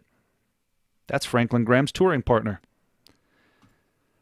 Well, there's Franklin Graham with this guy, Sean Fucht. Here's what Franklin has to say on Instagram. Thank you for your bold stand and strong witness for the Lord Jesus Christ, Sean. Franklin Graham said this. Bold stand and strong witness for the Lord Jesus Christ. Franklin Graham is telling you this guy's a believer. Not just any believer. He's a bold and strong witness for the Lord Jesus. Huh. How's that? Here's Sean. There he is. Hey, hi there. Mr. Bill Johnson, Pastor Bill, thank you for jumping on. Yeah, absolutely. Sean is a good friend of the heretics at Bethel. So we are here in Kansas City with my hero, my friend, the legend, Mike Bickle. We're here at the House of Prayer, and I am so excited for tonight. Not just Bethel, but also IHOP. Of course, Mike Bickle and Bill Johnson are friends too. And here he is with... I am so excited. This man, the legend, the hero, is joining us. We're going to be waiting for him to connect. There he is. Hey, Sean. Hey, how are you, Lou? I'm doing great. I'm looking at my... The man, the myth, the legend, the deceiver, the false teacher, Lou Engle, Mike Bickle, Bill Johnson. Franklin says he's got a bold stand and a strong witness for the Lord Jesus. Well, that's peculiar. It looks like he's got a bold stand for deception, Franklin. It looks like his witness is non-existent. He's a witness for deception, Franklin. Here's Franklin on Instagram, getting ready for a convocation at Liberty University. Such a privilege to be here. Nice photo op. Well, we don't even need to get into Jerry Falwell. We'll talk about his brother here briefly. Speaking to the Liberty University staff today, says Franklin, Jonathan Falwell shared that his father used to say, "This is not a university. It's God's university. Amen. Champions for Christ," said Franklin. Many of you know that there's a big scandal, and they've had to since put this man, Jerry Prevost, as president, because Jonathan's brother was wrapped up in all sorts of scandal. And as bad as that is, we're going to deal with things that long preceded that. I'm so glad Dr. Jerry Falwell Sr. introduced me to Franklin Graham so many years ago, says Jerry. Today, he inspired our students, faculty, and staff to take Liberty University to new heights for the glory of God and His Son, Jesus Christ. LU is and always will be God's university. Well, isn't that nice? It's God's university. So say Jonathan and Jerry, and Franklin affirms it. Amen, amen. Of course, Liberty University. Acting President Jerry was one of those who led us in prayer at the prayer march. Love this quote. Okay, and then he cites Liberty University and he shows them all. Right? Franklin Graham's a good friend. This is supposedly God's university. Okay, here's what God's university has been doing for a while. Inviting people like Stephen Furtick, Carl Lentz of Hillsong, Louis Giglio, the Pope Kisser, Here's an article they wrote right off the liberty.edu website. Hillsong musicians visit campus and mentor students. Oh, really? God's university or Satan's, perhaps? Here's another one, liberty.edu. Bethel, what does this say? We are excited to welcome Brian and Jen Johnson, co-founders of Bethel Music, to Liberty for a night of worship. They have been an integral part to building not only Bethel Music, but also a culture of worship that has globally united people in faith in Jesus Christ. They have globally divided people from the truth of God's word. This same woman compared the Holy Spirit to the blue genie from Aladdin. It's no surprise her father claims that gold dust falls from the sky and that angel feathers appear in his home. He's the same man that falsely prophesied over Todd Bentley, who says he kicks old women in the face. And Liberty University is thrilled to have them for a night of worship. I'm sorry, Liberty is not, nor has it been for at least a long time. If it ever was, it's not God's university. This is the hallmark of Satan, not God. These men are deceivers. These men are word of faith teachers. These are self-help gurus who put Jesus in their message to Christianize it. These are false teachers.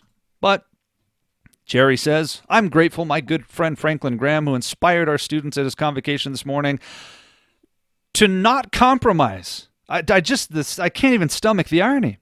To purpose in their hearts to honor God and carry the gospel with them wherever they go. Let us all be willing to take a stand for the Lord Jesus Christ today. Question, Jerry and Franklin, when are you going to take your own advice? He encouraged people not to compromise? The students? Did he encourage them to repent in sackcloth and ashes for inviting Hillsong and Bethel and Carl Lentz and Stephen Furtick? No, he didn't. This has been happening for years. Absolutely staggering. Would be laughable if it wasn't so tragic. Let us all be willing to take a stand for the Lord Jesus Christ today. Absolutely staggering.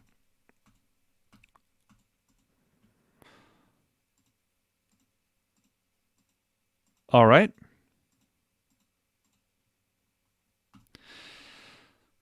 Samaritan's Purse, which Franklin is also the CEO, president and CEO. Samaritan's Purse, here's their own mission statement. It says, it is a non-denominational evangelical Christian organization providing what? Spiritual and physical aid to hurting people around the world. Out of their own mouth, spiritual and physical. They put spiritual first. Now, it's primarily known as a disaster relief organization. But even they say, spiritual, then physical aid to all people who are victims of war, poverty, natural disaster. Okay, that's the mission statement of Samaritan's Purse. The organization serves the church worldwide to promote the gospel of the Lord Jesus Christ. Okay, here's their website, Samaritan's Purse. They got this thing called a Hope Rising, united through message and music and message. Hope Rising, united through music and message. Well, what is this? What was this? Well, Hope Rising was a fundraising event where so-called Christians united through message and music, right? Featuring T.D. Jakes and Franklin Graham. Yeah, that's right. Franklin Graham joined T.D. Jakes in a so-called Christian conference that also featured Casting Crowns, Mercy Me, Carrie Job, Cody Carnes, The Newsboys, Natalie Grant, Matthew West for King and Country, Gloria Gaynor, T.D. Jakes, Lisa Turkhurst, right? All so-called Christians, because this was clearly a Christian event. They're united through message and music. Hope Rising. Now, it was a fundraiser for Samaritan's Purse, but it was a fundraiser supposedly by Christians. which Franklin Graham participated with, this Trinity-denying modalist and prosperity heretic extraordinaire. Well, why wouldn't he? Kirk and Candace Cameron hosted it, and they raised $1.6 million for Samaritan's Purse. T.D. Jakes says people are uniting amid the crisis. Yeah. Apparently, Franklin Graham shows no signs of stopping his uniting with false teachers. But it wasn't just a fundraiser. It was a fundraiser under the banner of Jesus, under the banner of Christians. That's why all of these people are billed as Christian artists. They are all in the Christian community. Let's not kid ourselves here. Natalie Grant, Gloria Gaynor, Sanctus Real, Danny Goki, T.D. Jakes. This is a Christian event. You know it, and I know it, and they're united through music and message. Okay. Well, they raised $1.6 million for Samaritan's Purse and T.D. Jakes. And just briefly, we're going to address what was a problem. The Charlotte Observer, I think it was, wrote about this in 2009 and in 2015. This is a HuffPost article in 2015. Generally not a fan of the Huffington Post. What they put here is substantiated. However, how much is too much to pay a pastor? Well, listen, it says here, CEOs at the top 50 U.S. charities, including Samaritan's Purse, earn in the $350,000 to $450,000 range, which makes Franklin Graham's $622,000 salary from his aid organization alone about 40 to 50% higher than average, according to a Forbes story. He receives the rest of his $258,000 compensation as CEO of the Billy Graham Evangelistic Association. And they have a breakdown, earning more than his peers. As leader of Samaritan's Purse, Franklin Graham earned more in 2013 than the CEO of any other international relief charity based in the U.S., according to data provided by GuideStar, a group that collects information on thousands of nonprofits. That includes a number of charities with larger budgets. Here's how Graham's total compensation compares to the CEOs of larger relief agencies. Let's start down here. Food for the Poor has a $1.02 billion budget. Their CEO makes just over $400,000. World Vision, $971 million budget. Their CEO makes almost $480,000. Save the Children has a budget of $654 million. Their CEO makes $450,000. Samaritan's Purse has a budget of $400 million, and Franklin Graham was making $622,000. Absolutely staggering. Significantly, almost comically higher than people around him. Now, what apparently happened, as I said, I believe it was the Charlotte Observer reported on this first in 2009. It was a problem for a while. He was making over $1 million a year, according to them. Then he said he was going to stop taking the salary because this article broke and people were disturbed when they saw these numbers because it was so high. Then, around 2015, he decided to start taking it again. So they issued another story, which was also picked up by the Huffington Post, in which he said, well, people insisted on giving it to me, so I had to take it. Then, apparently, the Billy Graham Evangelistic Association restructured with the IRS. They used to be a 501c3 nonprofit corporation. According to, I believe it was the Charlotte Observer, they restructured as an association of churches. So they're not required to provide an IRS 990 form as other charities are. So they did, however, provide a financial statement. It's just not broken down, so you don't know exactly how it was spent, but this is for December. This is for the 2019 year. All right, this is from the Billy Graham Evangelistic Association. They spent $37 million on salaries and wages, $37 million. Ministry events, almost $24 million. $11 million in contract labor. Okay. That's hard to know how this was all spent, but over $37 million in salaries and wages is quite a bit. However, Samaritan's purse still is listed. And we do know Franklin Graham last year apparently made $722,000, over $722,000. It says here his base compensation is $420,000, with other reportable compensation of almost a quarter of $1 million. Just an extra $250,000 tagged on there.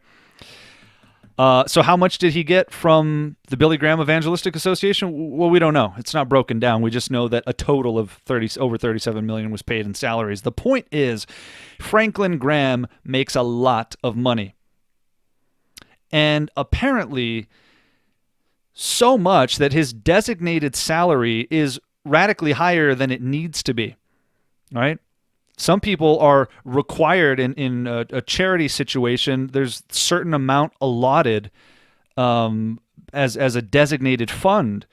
That's not what this is. This is radically high. See, they have to set his salary according to, this board of directors sets the CEO's salary according to, what's comparable in other similar organizations. And they opted to set his, according to the Huffington Post, 40 to 50% higher than average. A lot of money going through the Billy Graham Evangelistic Association, which would begin to make sense of why people like Hillsong United, Hillsong Young and Free, Carrie Job, Jeremy Camp, David Crowder, people like this are brought in by Franklin when he goes on these big tours. If you want to draw a crowd, that's the way to do it.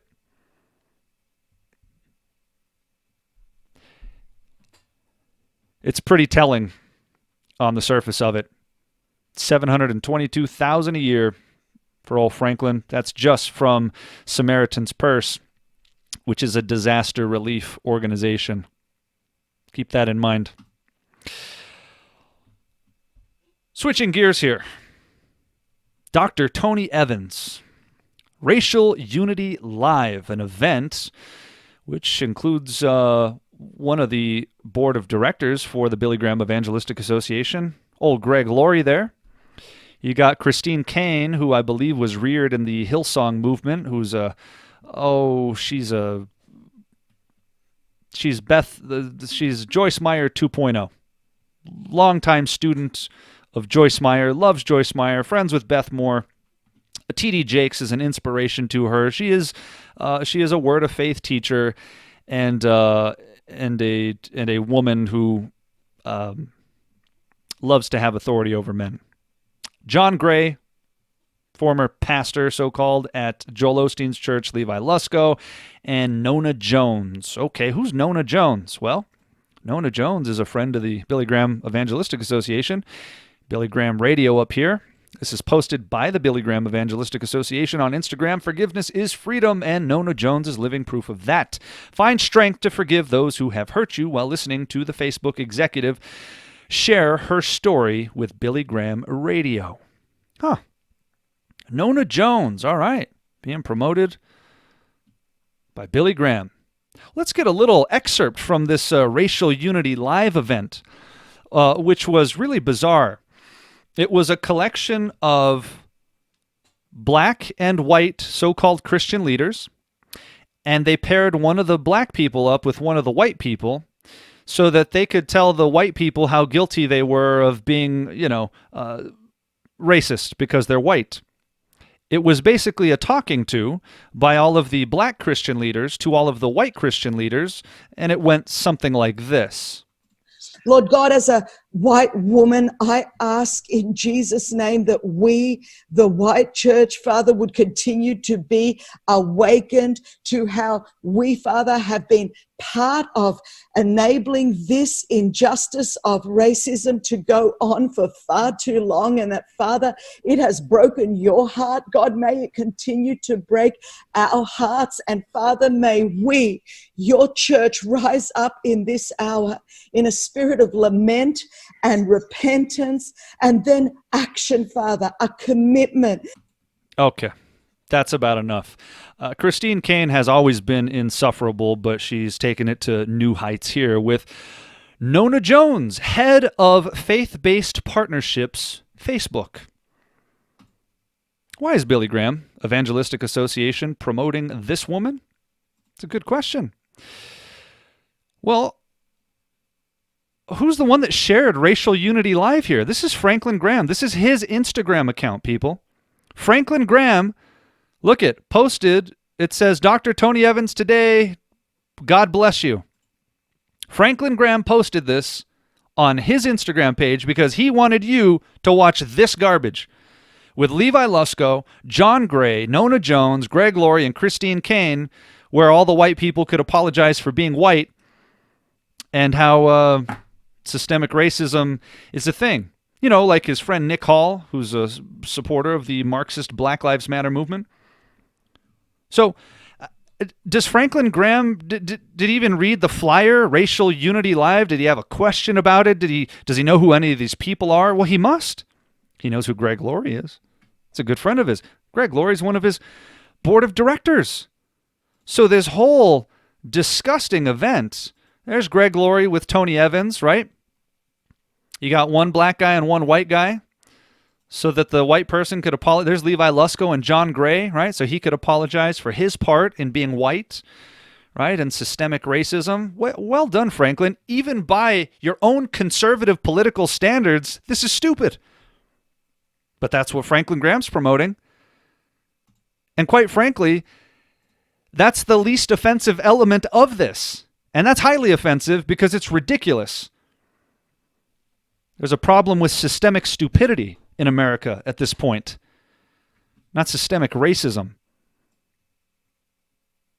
But the least offensive thing about all this is the social justice element. That's the least offensive. More offensive is that it's engaged in by a bunch of heretics, word of faith teachers. And Franklin Graham is promoting it. Their doctrine, their theology is the most offensive part of this. And their beliefs about social justice stem from their bad theology. If they had good theology, they wouldn't believe like that. Their ideas about so-called social justice are just an outworking of their poor theology, of which Greg Laurie is a part, and Franklin Graham as well. He posted that just a few months ago. Well, another event, Global Prayer, that was posted by Jack Graham, one of Franklin's buddies, right? Of course, you got Nona Jones there again. You got Jack Graham himself, David Crowder, one of Franklin's touring buddies, Priscilla Shire, Natalie Grant. Okay. Just a big old network. Now remember, Robert Morris. Robert Morris, I told you about this earlier. Let's just listen to him talk about tithing and demons. And please understand, if you don't tithe, that's an open door to demons. Because that's exactly what the enemy does. He's a thief. And you're allowing God, you're allowing Satan to get you to be a thief, but not only a thief, but stealing from God. And I don't say that to make you feel condemned or to argue about tithing. I'm telling you, that's an open door, and no matter how many doors you close in your life, if you're not a tither, you've always got an open door to the enemy. And this is exactly what Nebuchadnezzar did. No matter how many doors you close in your life, if you're not a tither, you've always got an open door to the enemy. This guy is a joke. It's absolutely ridiculous on several fronts. I did a whole video about tithing. If you have questions about what tithing was biblically and how people just misuse and abuse that ad nauseum today, please watch that. It's broken down in detail. This guy's an absolute buffoon. And you could hear the manic tone in his voice. Something must have happened. They must have had a short week, a short offering. He couldn't pay for his, I don't know, his ranch or whatever he's paying for. They must have had a short week. You could hear him anxious. If you don't tithe, that's an open door to demons. Robert Morris is a flagrant liar, an absolute buffoon, and he's a promoted by Franklin Graham. There you go, Franklin Graham. Robert Morris is a good friend and pastor of Gateway Church, one of the largest churches in the country. That's what matters to Franklin the hireling. You got a big church, you got a book out, I'll team up with you. Huh. I was glad to see he's written a new book that just released yesterday. It's called Beyond Blessed, God's Perfect Plan to Overcome All Financial Stress. Oh, shocking. Shocking that it's about finances. This is a subject that virtually every individual, every family can relate to at some point in their lives, I'm sure. I'm looking forward to getting a copy, and I encourage you to as well. Franklin Graham encourages you into the arms of this word of faith buffoon, Robert Morris. Again, so much more could be said about all of these people, but as you can see, there's a lot to cover. Robert Morris says you've got an open door to demons if you don't tithe to his church. I miss the part where Robert Morris was part of the Levitical priesthood, the idiot. But that's what Franklin Graham's promoting. Brilliant. Absolutely brilliant. What else we got here? For some reason, Grapevine pastor and sexpert Ed Young won't let me surf his couch. Huh, what's all this about? Listen. Key details here include an $8.4 million private jet that ferried him to the Bahamas and other tropical locales in need of the gospel, a $1.2 million annual salary/parsonage stipend. I also learned that the couch I hoped to sleep on was in a $1.5 million, 10,000 square foot estate on Lake Grapevine. What are we talking about? Ed Young, this guy right here, who founded something called the C3 Conference, which Stephen Furtick credits as giving him the ideas. He said it's the first place that he learned what the local church is capable of was at Ed Young's C3 conferences, which are just a big show. They've got monster trucks and celebrities and all kinds of gimmicks. It's a big gimmick and a moneymaker. Ed Young, among other ridiculous things, such as, flying around in an $8.5 million jet to the Bahamas and so forth, does things like this.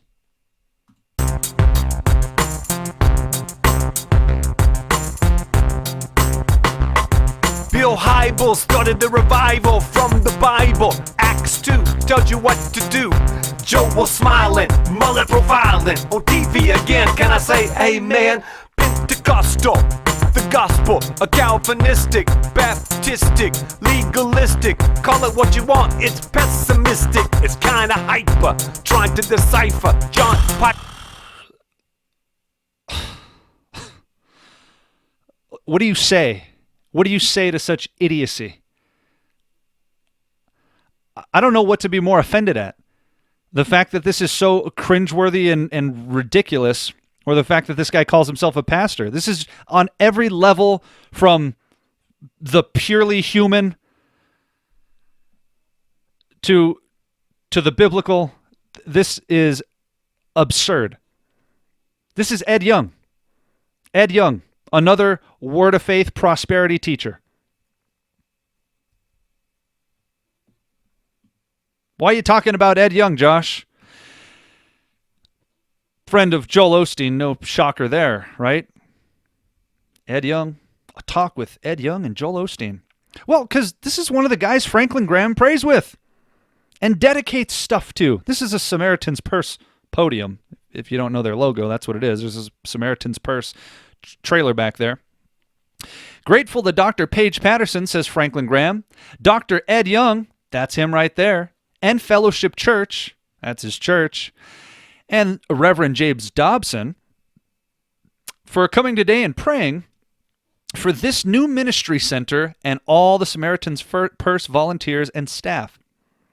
So they just built a new ministry center that apparently Ed Young, the bizarre rapper who cruises around in a private jet with a $1.5 million, 10,000 square foot home, is involved in.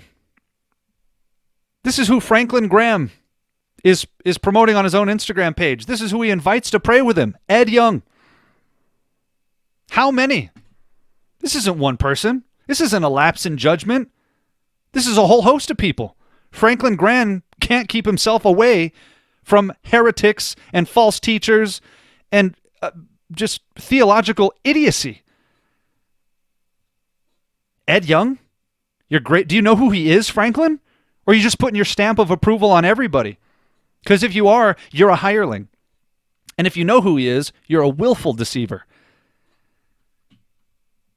Hireling or a wolf? Which one is it? Offended yet? There's more. Says Franklin Graham, Louis Palau is a great evangelist and was a close friend of my father. He has faithfully preached the gospel around the world for over 50 years. I'm so grateful for this man's life and his wonderful family. This film is long overdue, and I'm excited to see how the Lord uses it to reach even more people with the gospel. There you go. Franklin Graham shared that on his Instagram. He also put it on his Twitter account. He's glad about this, glad his story's being told. Louis Palau, right? Good friends, friend of his dad. Promotes his ministry. The Louis Palau Association with, of course, Louis Palau there. You got Tony Evans, remember Mr. Racial Unity? There he is. Lee Strobel, bet a lot of you like that guy, you know, Case for Christ, a case for the Bible, and so forth. He's about as superficial as they come.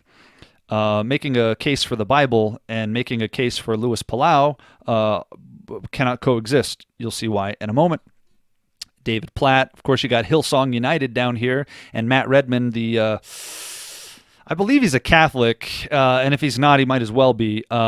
He's part of Nicky Gumbel's ecumenical alpha organization at Holy Trinity Brompton in London. This is the Louis Palau Association, one of their events here. All right, some of you might not be familiar. Ed Stetzer, former director of the Billy Graham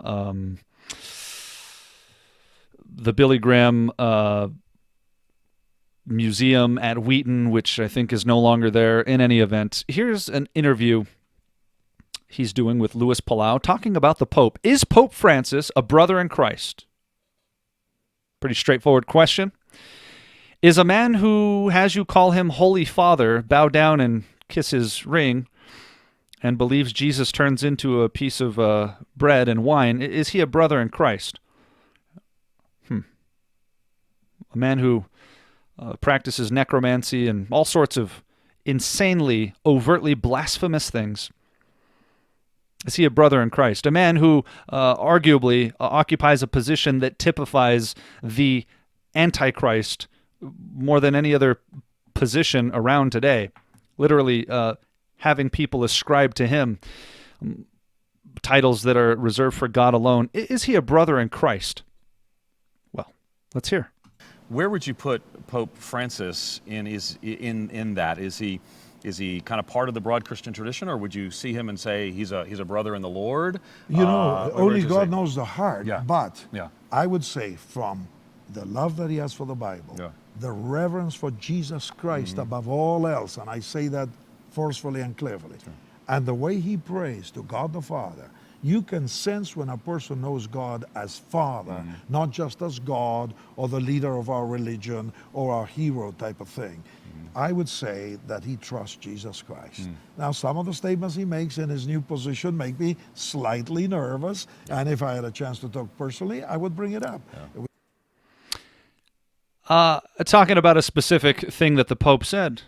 He can sense that he knows God as Father. He can sense it. And he hears him pray. And he knows he's a brother. That alone undermines anything else Louis Palau might say.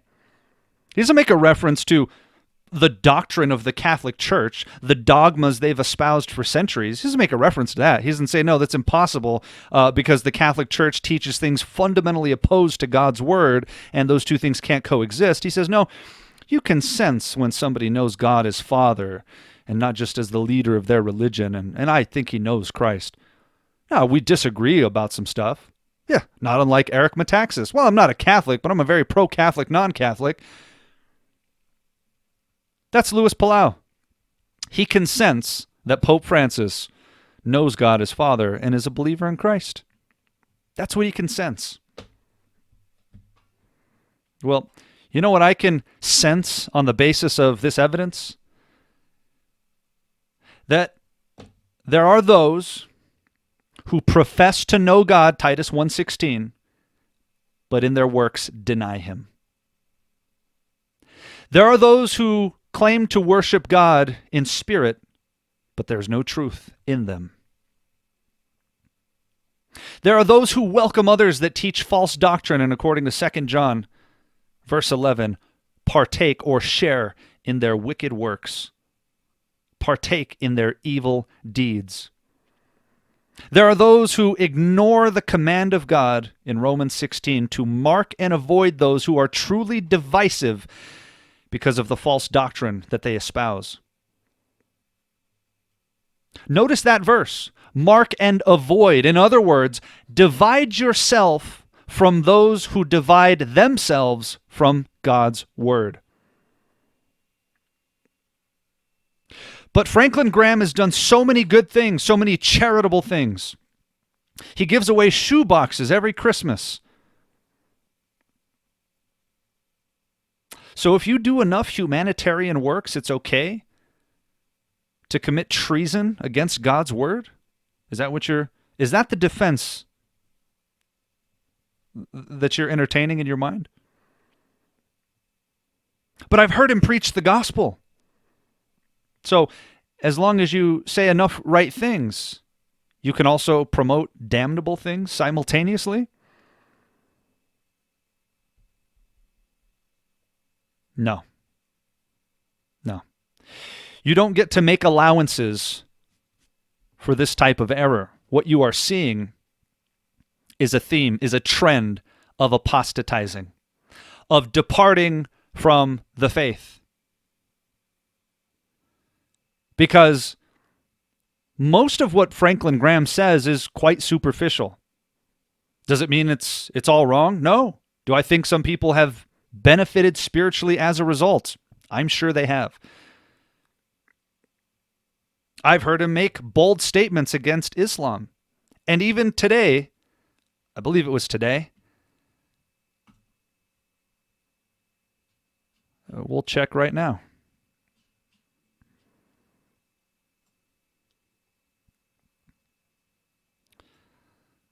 Well, it was yesterday. Last week, well-known faith leader John Piper wrote an article about why he could not vote for Donald Trump. I completely disagree with his reasoning. He is wrong on the issue. Former Planned Parenthood worker Abby Johnson had a great response. Isn't it curious that Franklin Graham can find the time to publicly say, I disagree with John Piper on the issue, but not once has he addressed Paula White's rank heresy, Robert Morris's heresy, Liberty University's, TBN's. How many? We just went through about 140 some odd scenes here. All right? A lot of information.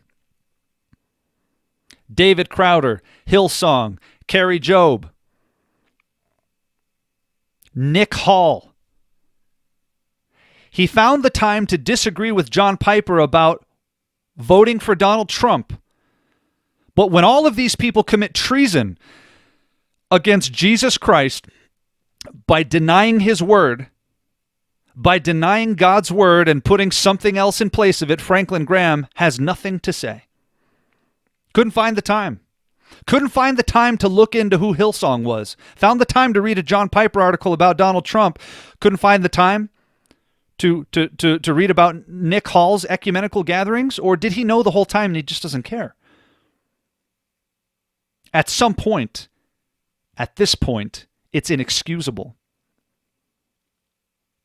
He may be right, superficially, about wanting to preserve freedom and religious liberty in this country.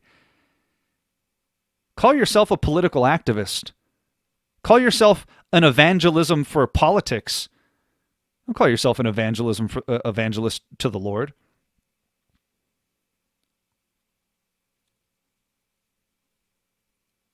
He'll go on a Decision America tour where, oh yes, a message, an altar call is given after you've been lured in with a laser light show from the likes of Hillsong.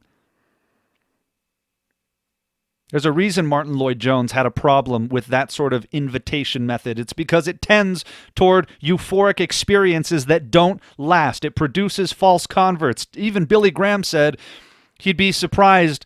He said something to the effect of, I'm paraphrasing here, he doesn't believe that even 10% of all the people that came forward as meetings were actually saved. And I believe one survey showed it was about 6%. So have some people benefited? Yes. Even Martin Lloyd-Jones said, I've heard Billy Graham preach the gospel. I wouldn't even fault him for it. I know I've heard him say true things. However, sharing the platform with liberals and Catholics and this whole altar call thing, unless you stop doing those things, I'm not going to have anything to do with you. Why? Because practice matters. It's possible to say true things and do wrong things. The Bible is replete with such instances.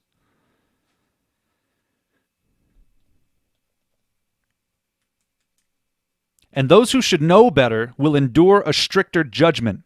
Religious hypocrites will endure a stricter judgment. Jesus told the Pharisees, because of their pretense and their show of religion, their hypocrisy would net them greater condemnation. This is not a light issue. While everybody's worried about what's going to happen in America, and I'm not trivializing it as unimportant, I'm saying this is eternally more important. America's not going to last. Let that sink in at some point. This isn't the millennium. None of it's going to last. It's all going to perish. His kingdom is not of this world. So whether it's in our lifetime or another one, you are a pilgrim and a sojourner on this earth if indeed you're in Christ. When you become more focused on making your home here than you are to looking up because your redemption draws near, what exactly are you hoping in? Franklin Graham will speak out against abortion, and even Islam, and even John Piper. But arguably, he's got as many or more friends teaching lies from hell, lies from the devil, than his father did. His own son is steeped in it. His own board members are steeped in it. He himself is eyeballs deep in it. Having a heritage, having a legacy, having apparent longevity do not mitigate what you just saw. I don't care how many shoe boxes you give to starving children in Ethiopia. That does not permit you to deceive others and send their souls on a trajectory to hell. What good does a shoebox do if my soul's in jeopardy?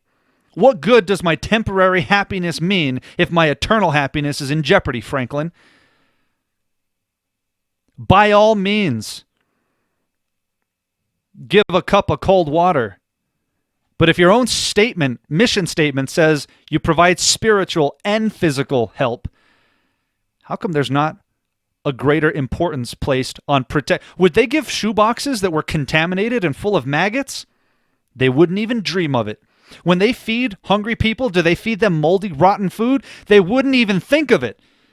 But you're going to feed me Jensen Franklin and Christine Kane and Nick Hall and Hillsong? You're going to feed people that. You wouldn't give them a piece of turkey with mold on it, but you'll give garbage from the pit of hell to people. Shame on you. Disgusting. Robert Morris, Greg Laurie, all of you. All of you are traitors to the name of Jesus and Franklin Graham. You will bear a greater condemnation. You should have known better. You should have known better. But at some point, the name, the legacy, the hobnobbing, whatever it was meant more to you than being loyal to God's word if you ever were. You'll confront John Piper, but you won't say a word to Eric Metaxas? Disgusting. This is not relegated to Franklin Graham, but you can see just how integrated the network is. This was long and necessarily so. And other reports similar to this have shown the same type of thing. Again, it happened at Jack Hibbs' church not too long ago. In the interest of politics, compromises are made and false unity is forged. You're going to see it happen more and more. Wanting religious freedom, wanting to preserve ideals of a nation that allow for a quiet and peaceable life is one thing. By all means, pray for it. By all means, pray for this nation. By all means, pray for Donald Trump. But you call yourself an evangelist? And you're feeding people poison, spiritual poison? You'd lose your charity status from Samaritan's Purse in a second if you compromised an eighth of the degree in disaster relief as you do in your spiritual endeavors. Absolutely disgusting and treasonous. So much more could be said, but that's probably enough to sink in and to mull over for a while. This isn't one or two light episodes. This isn't a lapse in judgment. This isn't some random person I came across. These are people that Franklin Graham has consistently and habitually aided and abetted in deception. And if he doesn't care to know, he's a run-of-the-mill hireling. Either way, it's really bad and warrants being associated with the term apostasy, because this is a departure from truth if there ever was one. Again, the humanitarian efforts, the crusades, whatever things are true, none of those things excuse all the stuff you just saw, nor do they mitigate it.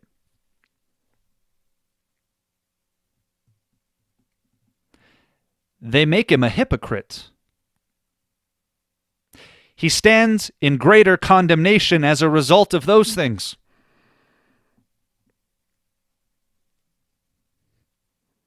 These people praise me with their mouths, with their lips, but their hearts are far from me. Jesus said, well did Isaiah prophesy.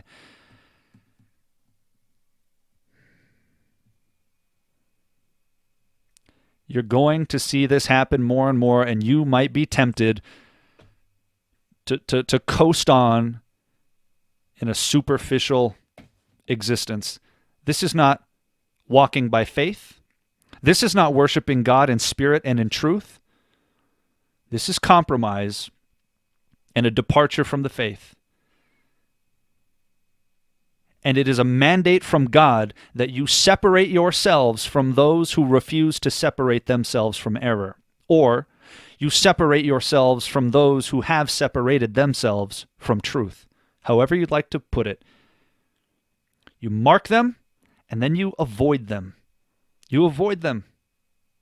And you warn others about them. Why? For the same reason I would warn a blind person if they were about to put a moldy piece of food in their mouth. Again, I say, they'd lose their charity status in a heartbeat if they were half as negligent in disaster relief as they are in their spiritual endeavors. Giving people spiritual poison.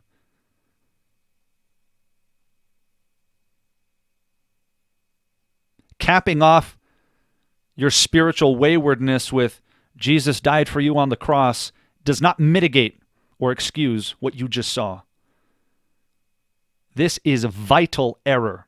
This is egregious, it is inexcusable, and it is apostasy. Franklin Graham will bear a greater judgment as a result unless he repents and radically. You can call out John Piper, but you can't see the gaggle of heresy surrounding you. Absolutely astonishing. Everyone should take stock. You can call me divisive. You can call me hate-filled. Or you can see this for what it is. Because if you cared at all about truth, if you cared at all about holiness, even a little bit, you would be upset. If you cared at all, you'd be disgusted. Well, we should pray for Franklin. Pray for those that Franklin's deceiving. He should know better. I have infinitely more sympathy for those who were well-meaning and looked to him as a guide who he set on a wrong course. He should have known better. Absolutely inexcusable. I would not support the Billy Graham Evangelistic Association. I would not donate to Samaritan's Purse necessarily. Do I think the humanitarian efforts are bad? No. Do I think it's great that kids who have nothing get shoe boxes? Yes. Yes. I've given shoe boxes. All right? I know what this is about. I've seen Franklin in person. Not face-to-face talking, but I was there. I saw Billy Graham in person as a child. None of those things excuse what you've just seen. It's too much. It's ridiculous. It's over the top, and God hates it. If your priority is being loyal to a political party before it's being loyal to God, shame on you. And worse, you're setting yourself up for an eternity of misery.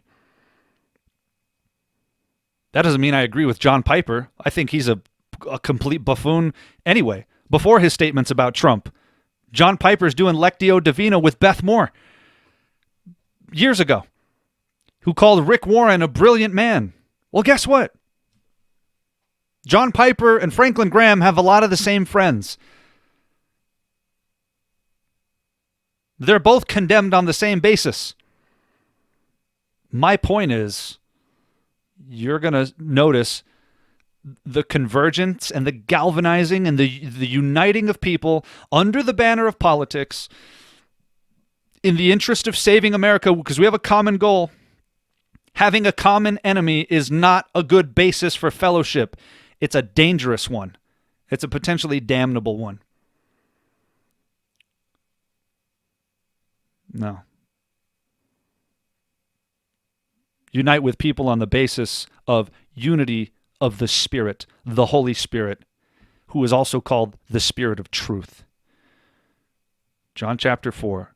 God is seeking those to worship him in spirit and in truth. And if one of those is missing, that worship is false and a stench in the nostrils of God. Until next time, God bless and Godspeed.